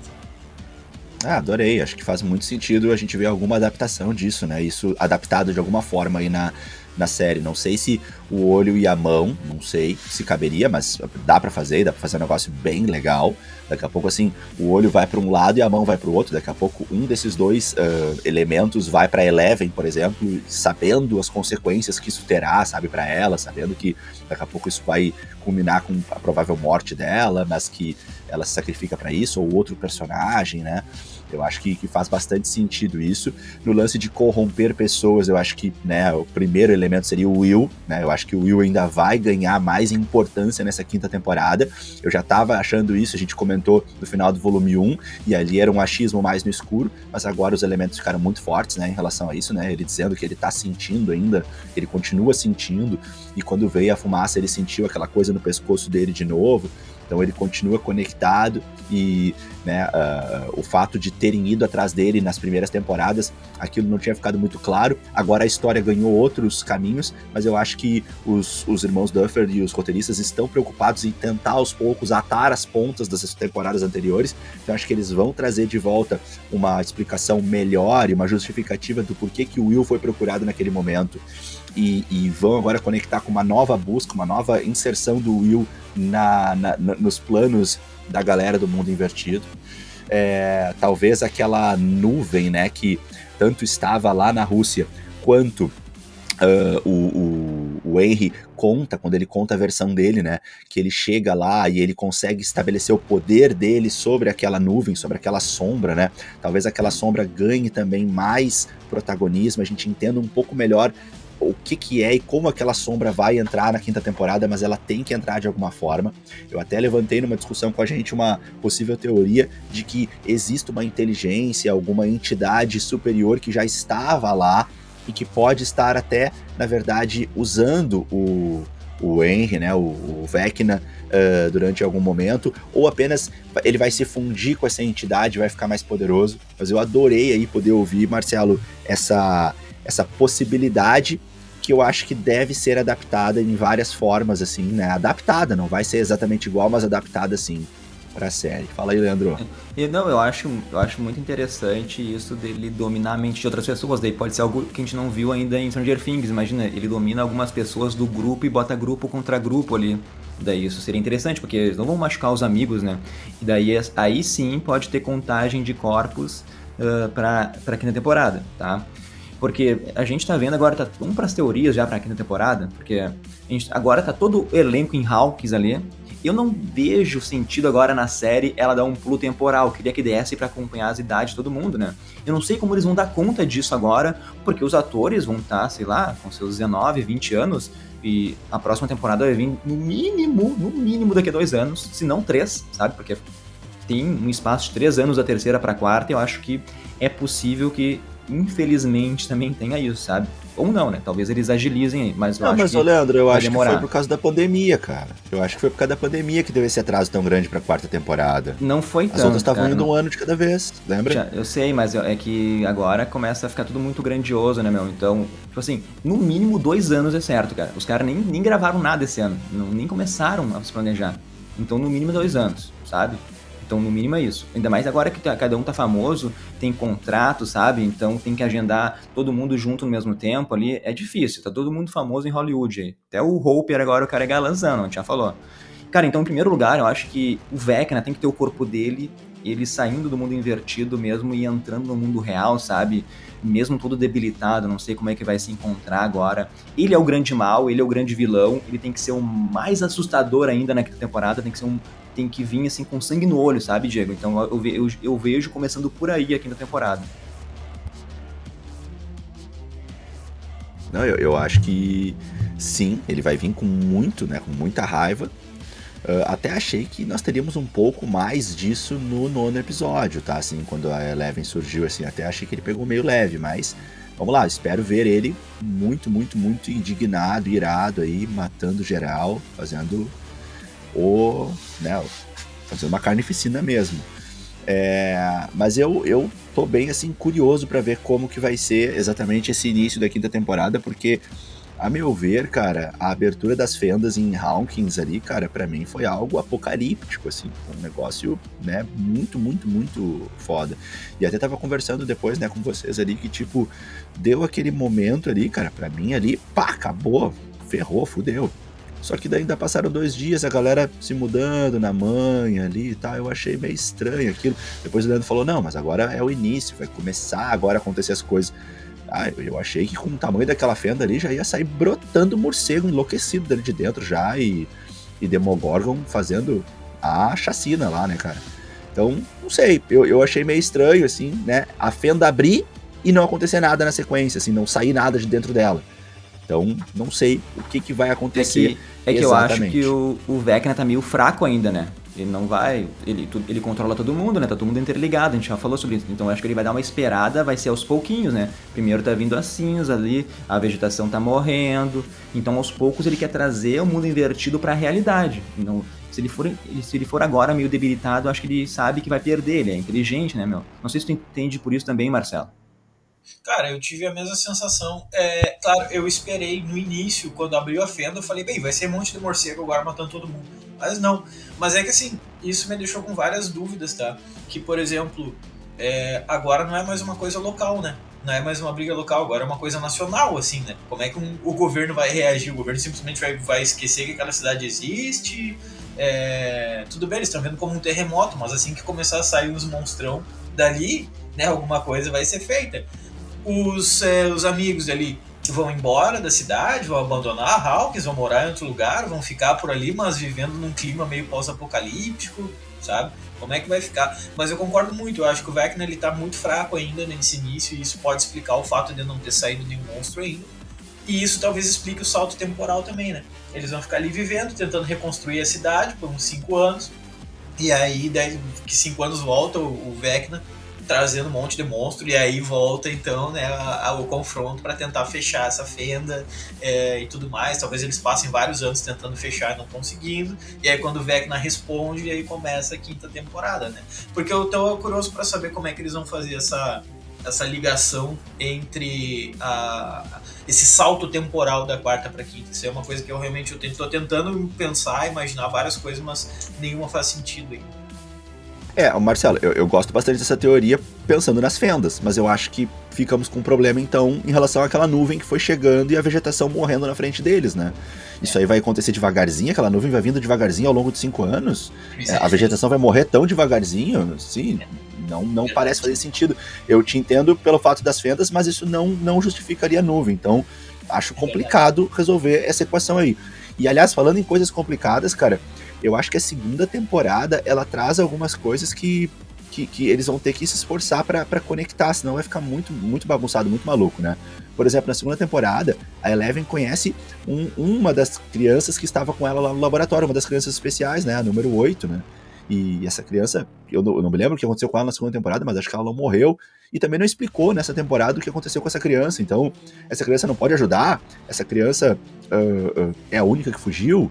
Não parecia que ela tinha fugido na história contada nessa temporada, na 4ª temporada. E a mãe da Eleven nessa história, será que ela vai ter mais participações? Porque a gente chegou a ver uns flashbacks dela ali, falando aquelas palavras pra ela, né? Até ela ficava falando arco-íris, girassol, né? Número 4, né? Então a mãe dela talvez tenha mais algumas conexões aí, que ou eles vão fazer uma boa conexão e vai ficar legal, mas eu espero que eles façam, porque senão vai ficar uma coisa meio estranha, assim, o que aconteceu na 2ª temporada. Pra mim não vai ter nenhuma explicação. Esse episódio da número 8 na Netflix, lá da 2ª temporada, os irmãos Duffer estavam tentando expandir a franquia, queriam fazer um spin-off focado nessas pessoas com poderes. Viram que não deu certo, foi horrível, o público não aceitou isso. Então, eles vão, assim, descartar essa história, nem vão tocar mais no assunto. E eu acho que nem precisa trazer ela também, sabe? Pra mim, já morreu, não ficou legal. Deixa a número 8 vivendo lá, sei lá qual era a cidade que ela tava. Eu acho que deixa só esse grupinho aqui, sabe, concentrado aqui.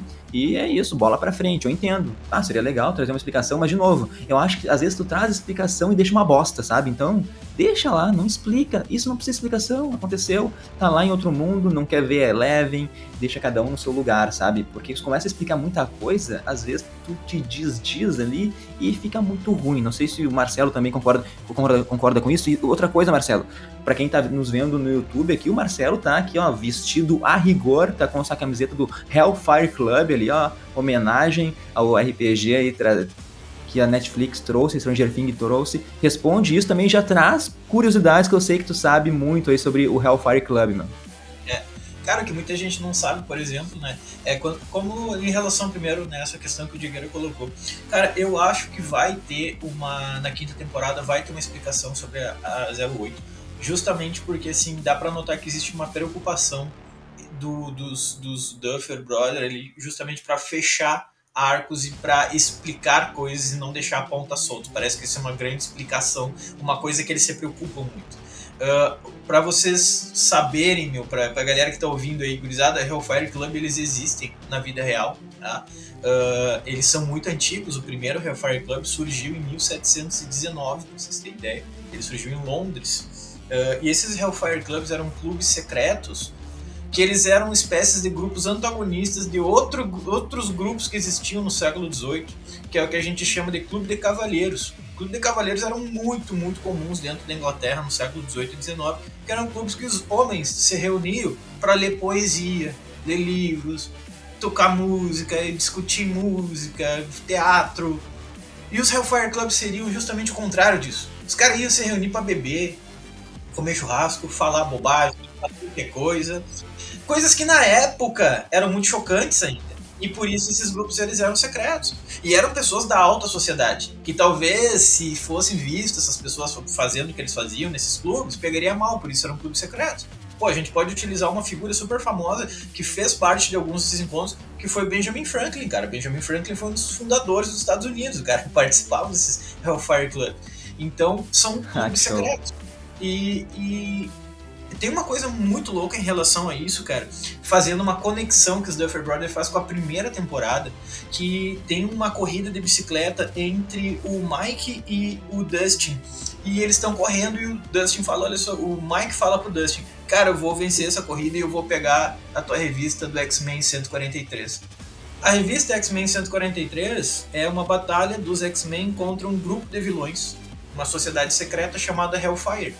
Ou seja, a gente vê isso é no primeiro episódio da primeira temporada. No primeiro episódio da primeira temporada. Isso mostra que essa série, independente do sucesso ou não, ela já tinha desde o início um meio e um fim. Né? Ela não ficou, por exemplo, como Supernatural, que é uma série, tá, que eu vou quebrar o pau um pouquinho, porque, porra, fica se enrolando, velho. Fizemos sucesso, era pra ter 5 temporadas. Aí os caras vão lá pra, sei lá, 12, 13, 14 temporadas. Pô, para aí, cara, tem que ter um início, meio e fim pra ter coerência no negócio. Então, como eu acho que os Duffer Brothers, eles têm essa preocupação, essa ligação aí, cara, com interligar todas as pontas soltas, eu acredito que a 08 talvez apareça ainda pra ajudar contra o Vecna na 5ª temporada. Eu acharia muito louco. Tenho certeza que muita gente não lembra disso, então quando o Diegueira lembrou, isso foi uma coisa muito legal, porque muita gente talvez nem lembre disso da 2ª temporada. Que é normal, é muito tempo de distância entre uma e outra, né? A gente vai esquecendo desses detalhes. Mas isso é muito louco, cara. E o próprio Hellfire Club deles ali, vocês podem ver, o Ed, ele morreu, todo mundo achando que ele era um satanista, né? Tudo que tá acontecendo na cidade é culpa dele fazendo cultos e ritos satânicos. As pessoas, como elas não sabiam o que acontecia dentro desses Hellfire Club, elas realmente achavam que os homens lá na Inglaterra estavam reunidos para fazer cultos satânicos. Então, e quando as pessoas jogavam RPG na década de 70 e 80, as famílias não entendiam o que era. Meu filho tá reunido no porão falando que tá matando um demônio, fazendo coisa Ou seja, exato. E tipo, na década de 80 saía muitas notícias nos jornais dos Estados Unidos que RPG é coisa de culto e é coisa de adoração ao Satanás, velho, né? Então, essa é outra coisa histórica que o Stranger Things reconstrói com perfeição. O Ed sendo acusado, tem um grupo de RPG e ele é acusado de satanismo por causa disso. Mas desde o século XVIII isso já é meio que alimentado assim nas mídias, né, por causa da existência dos Fire Clubs. Então isso mostra como desde o início essa série já tem um início, um meio e fim.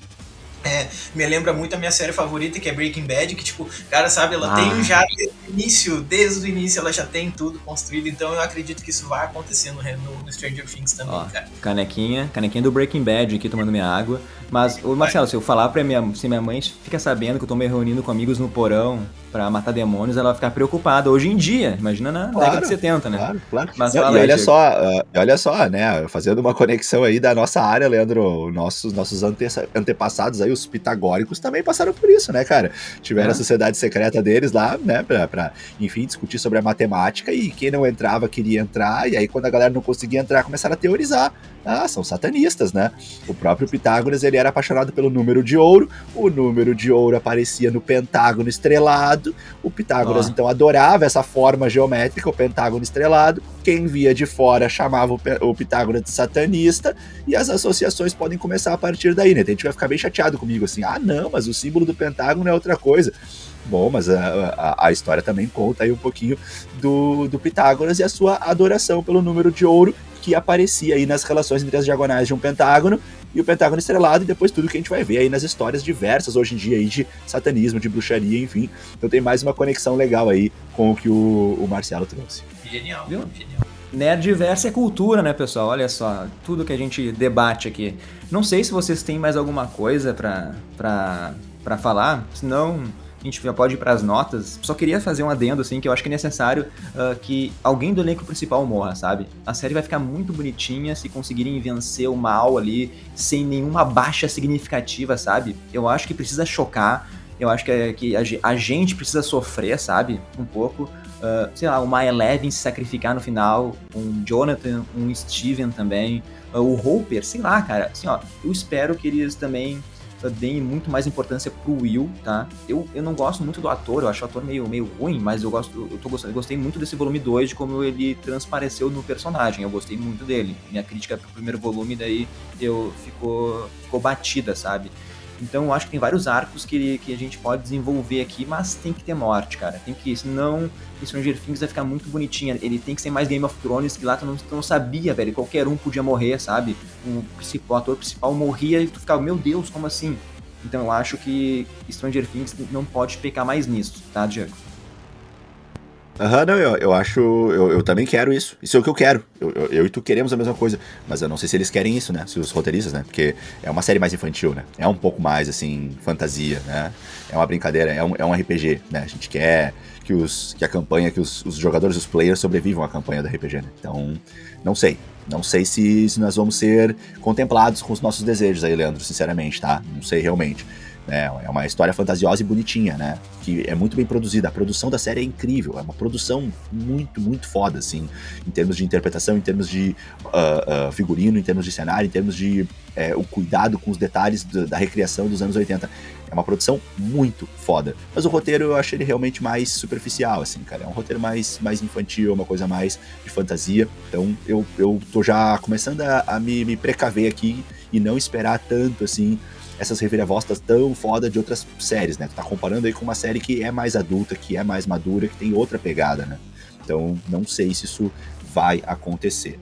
Mas eu concordo que acho que o Will vai ter um protagonismo maior e fora isso, eu tô bem curioso pra ver os rumos que aquela fenda gigante vai tomar, como eu já tinha dito antes. Fala aí, Marcelo. Cara, concordo demais. Eu queria... Porque é estranho, né, cara? A pessoa ouvindo a gente falando, eu quero que alguém morra. Mas é que sim, vai dar uma profundidade maior. Mas se eu parar pra pensar racionalmente, eu acho que isso não vai acontecer justamente por ter uma coisa mais infantil, né? Não evolui como Harry Potter, que começa com uma coisa bonitinha e vai ficando sombrio demais. Eu acho que os Duffer Brothers eles estão tomando certo cuidado para que não aconteça muito isso. Apesar dessa temporada já ter sido mais adulta, chegar na última temporada e começar a matar todos os personagens ali, eu acho que é muito arriscado, né? Muitas críticas, deixar muito exposto, aberto a críticas assim. Não sei, cara, não sei. Realmente eu tô curioso pra ver o que vai acontecer nessa quinta temporada, mas eu achei a quarta temporada e, cara, eu disse lá no Stories, lá depois que eu terminei de assistir, já é de longe a minha temporada favorita de Stranger Things. É a coisa que eu mais gostei de assistir nos últimos anos, assim, porque, eu fiquei feliz, eu fiquei triste, eu fiquei tenso, né, teve momentos emocionantes ali, eu acho que tudo teve, em termos de, cara, atuação, interpretação, foi tudo muito bom, cara, sabe, não teve nenhum ator ali que eu falo, foi fraco, não, foi tudo alto nível, assim, cara. Essa temporada pra mim foi um marco, eu adorei, cara. Só fazer uns comentários rápidos aqui antes, Leandro. Uma coisa que tu falou agora de Harry Potter que me lembrou um negócio engraçado. Quando o Hopper vai enfrentar lá o Demogorgon naquela arena lá e aparece a espada, cara, não sei vocês, mas eu pensei que o Dumbledore enviou a espada de Hogwarts pra ele, né? Porque a espada de Hogwarts, ela aparece quando o guerreiro precisa, né? Cara, o que aquela espada tava fazendo lá, velho? Era um lugar com armas, tipo, né, pra atirar, sabe? Aí tinha uma espada medieval lá, assim, muito bala aquela espada, muito a fuder, mas O que aquela espada tava fazendo lá, naquele momento, do lado do pé dele, né? Então naquela hora eu pensei, Leandro, a espada de Hogwarts. A espada de Hogwarts aparece quando o guerreiro merece ela. Ô Diego, até tem uma explicação, porque momentos antes, né, não passou muitas horas desde que eles escaparam da prisão, né? Não passou dias, digamos. Antes as pessoas pegaram várias armas pra enfrentar o Demogorgon, né? Então quando todo mundo morreu, ficou uma espada... Mas é incrível que só aparece uma arma no chão, né? Tudo bem, é a espada, né? Mas bem pertinho pensa dele, assim, né? Leandro. Mas pensa, Leandro, tu vai enfrentar um baita de um monstro. Leandro, tu pegaria uma espada ou tu pegaria uma metralhadora pra ficar bem longe?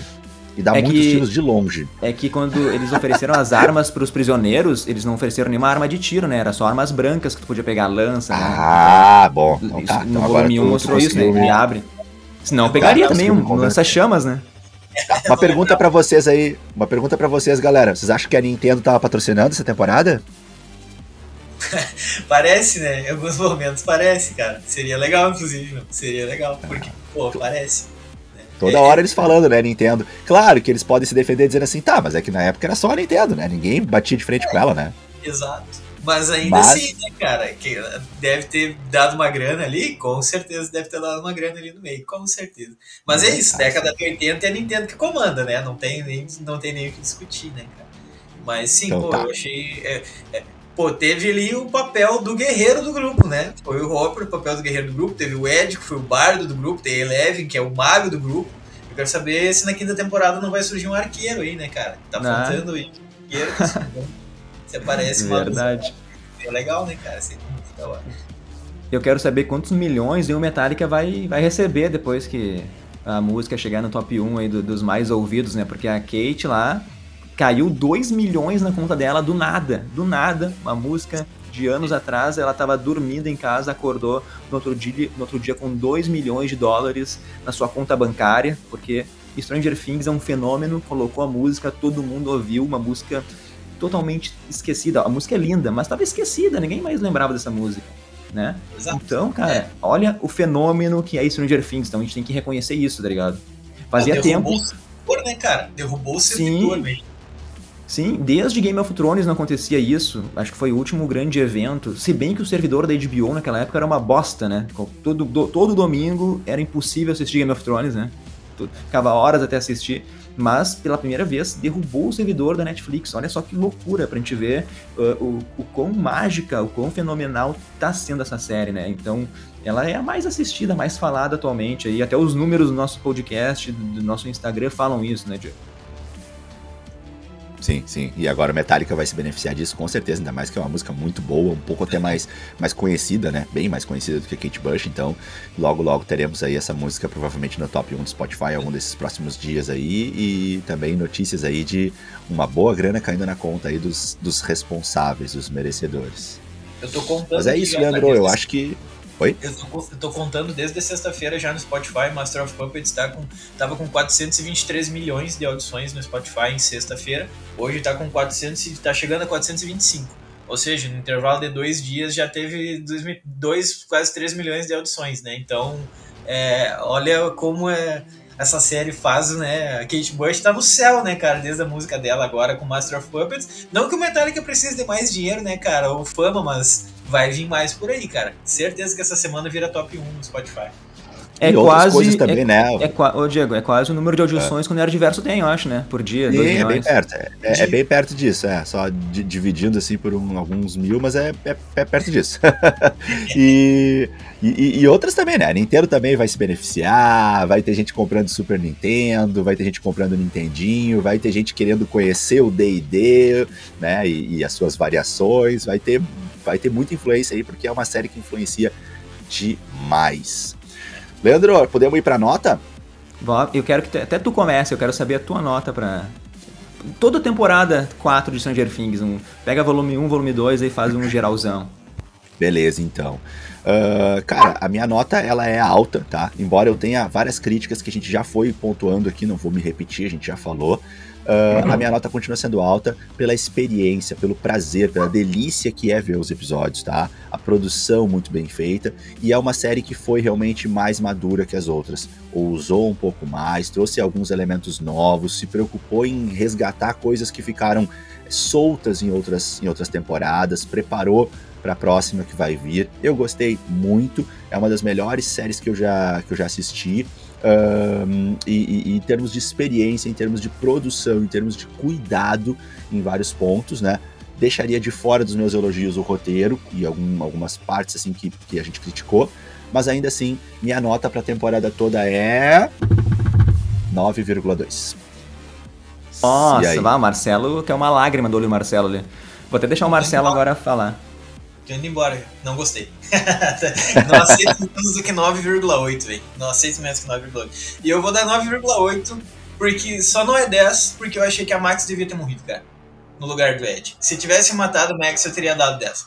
Gostei de todos os arcos, gostei da trilha sonora, gostei da ambientação, gostei do vilão, cara. Pra mim é um dos vilões mais icônicos do cinema nos últimos tempos, sabe? É um nível muito elevado no vilão, assim, a construção dele é muito boa, os diálogos. Não teve um arco pra mim que eu fiquei tipo, quando ia falar um pouco eu ficava, que coisa chata. Não, gostei de todos os arcos, então... E claro, mas é que, claro, pra mim envolve mais uma coisa muito pessoal, de todas as coisas que eu gosto, eles conseguiram reunir numa série, sabe? Então, cara, eu só não digo 10 porque a Max devia ter morrido, então 9,8. E digo mais, né, também, eu ia dar 9,5, Leandro, mas eu tive que baixar depois que o Marcelo veio falar mal da minha série preferida, Supernatural, né, meu? Daí eu fiquei de cara, né? Aí eu já fiquei muito de cara aqui, já... Eu tô brincando, a fala dele eu concordo, né? A temporada 5 era pra ter terminado tudo. Depois só foi melhorar lá na temporada 13, que os caras foram começar a consertar um pouquinho de nada. Mas tudo bem. Quando o Marcelo falou, até me esqueci, né? Vocês entraram em outro assunto e dizer, pô, Marcelo, tu falou da série do Diego, não devia ter falado isso, velho. Vai dar um atrito muito grande depois aqui numa conversa nos nossos grupos. Não fale mal do Supernatural. É a única regra desse programa que Diego não aceita, tá? Mas eu também, cara, eu queria muito dar 10, eu não vou dar 10, porque, como eu já mencionei, faltou ousadia aí pros criadores, pros irmãos Duffer e pros Duffer Brothers. Então, pela primeira vez na história, Marcelo, tu vai ver uma nota minha maior do que a do Diego. Isso nunca aconteceu na história do Nerdverso aqui. O Diego sempre dá nota maior que eu. Eu sou o chato, tá ligado? Eu sou o chatão. Mas, meu, pelo fenômeno que é Stranger Things, por tudo, eu relevo muitas coisas. E pra essa temporada 4 eu dou 9,7, tá? Eu queria dar 10, só não dou 10 porque faltou ousadia aí aos roteiristas. E algumas coisinhas no roteiro que a gente já mencionou. Não vamos ficar nos repetindo, né, Diego? E, pra gente ir se caminhando, então, pro nosso final do podcast, a gente sempre termina com os abraços, salves, beijos pro pessoal que é inscrito lá no nosso YouTube, pro pessoal que nos segue no Instagram. E lembrando que os abraços são sempre um oferecimento do curso Propulsa, que daí é preparação aí pro Enem e vestibulares em matemática. Então, assim, se tu tá com dificuldade nessa matéria, procura o canal do Propulsa lá no YouTube, que tem aulas, tem dicas sensacionais. E os abraços, beijos e salves de hoje são pro Hugo Tenório, Anderson Barba, Bianca de Oliveira, pro Gemerson, pro Bruninho Silva, Marcelo Quilitini, Vitória Hirt, Maria Duda, pra Ana Souza e pro Vítalo Souza Diegueira. Vamos terminando mais um podcast aí. E nos aproximando também do podcast número 100, cara. Então, essa semana vai estar louca. Essa semana tem Thor, tem Miss Marvel, tem The Boys. Então, já deixo pra ti falar as últimas palavras, meu. Não vou mandar as últimas ainda, vou pedir já pro Marcelo se despedir, daí eu fecho. Só queria mandar um abraço aqui pro meu irmão, o Guilherme Andrades, que no momento da gravação ele tá disputando o primeiro Iron Man da vida dele. E, né, tem que dar os parabéns, né, meu? Tem que realmente prestar aí todos os elogios e homenagens, porque o cara, né, perdeu a cabeça, né? Não sei o que aconteceu. Cara, enlouquecido, quem é que faz um negócio desse consigo próprio, podendo jogar videogame, podendo jogar RPG? O cara passa a vida inteira nadando, correndo, andando de bike. Óbvio que eu tô brincando aqui, né? O cara é um monstro. O cara, há pouco tempo atrás, aí decidiu que ia disputar um Iron Man, passou um ano treinando e nesse momento tá no Rio de Janeiro aí, fazendo a sua primeira prova. Nesse momento agora ele deve estar encerrando, ou encerrou algumas horas atrás. Eu vou já, assim que terminar a gravação aqui, conversar com ele, saber como é que foi. Olha, então, deixar um abraço pra ele, pro meu irmão aí, que acho que é merecido, né? Que legal, cara. Mas, Marcelo, te despede aí, meu. Manda tuas palavras de despedida, então, pra gente fechar esse nosso episódio. Beleza, não, só mandar um abraço pra todo mundo que acompanha a gente aí, agradecer o apoio de sempre, né, meu? Segue a gente nas redes aí, Instagram, YouTube. Vai lá, agora estamos também na Twitch, né? Fazendo umas lives de games, vai ter toda semana. Segue a gente na Twitch lá, meu. Essa semana nós já vamos fazer uma live sobre o jogo Phobia, o jogo nacional de terror, muito louco. Segue a gente que a gente vai colocar a hora e o dia certinho ao longo da semana. E é isso aí, cara. Um abraço pra todo mundo aí, um abraço pra vocês dois também. Valeu pela parceria de sempre aí, Diegueira, Leandrinho. Tamo junto aí, gurizada. Valeu. Essa semana tem muita coisa pela frente, como o Leandro colocou, né, meu? Então acompanha a gente aí, gurizada, tá? Todo dia um conteúdo novo e tamo junto. Valeu. Ah, mandou bem demais, Marcelo. Boa. Só reforçando então o pedido do Marcelo, fica aí o convite para vocês também mandarem pra gente o que vocês acharam da série, da Stranger Things. Também fechem com a gente aí o podcast, manda a nota lá pra gente, o que tu achou, se concorda, se discorda das coisas que a gente falou aqui, se tem outras teorias, né? Continue conversando com a gente pra gente alimentar essa coisa gostosa que a gente faz, que são as análises das séries nerds que a gente curte. E sim, né, sigam agora também na Twitch, nossa novidade aí no Nerdverso Cast, também mais uma rede aí que o Nerdverso está presente aí, protagonizada aí pelo Marcelo, que traz aí pra gente streams com ele jogando jogos, e a gente vai divulgando também pelo Insta com vocês. Mas é isso. Fechamos então mais um podcast aqui, Nerdverso Cast, podcast 100 chegando aí, nos despedimos, obrigado Stranger Things, obrigado pela companhia Leandro, obrigado pela companhia Marcelo, e vamos aí para as próximas produções que vem pela frente, muita coisa chegando por aí. Valeu galera, até a próxima, tchau, tchau!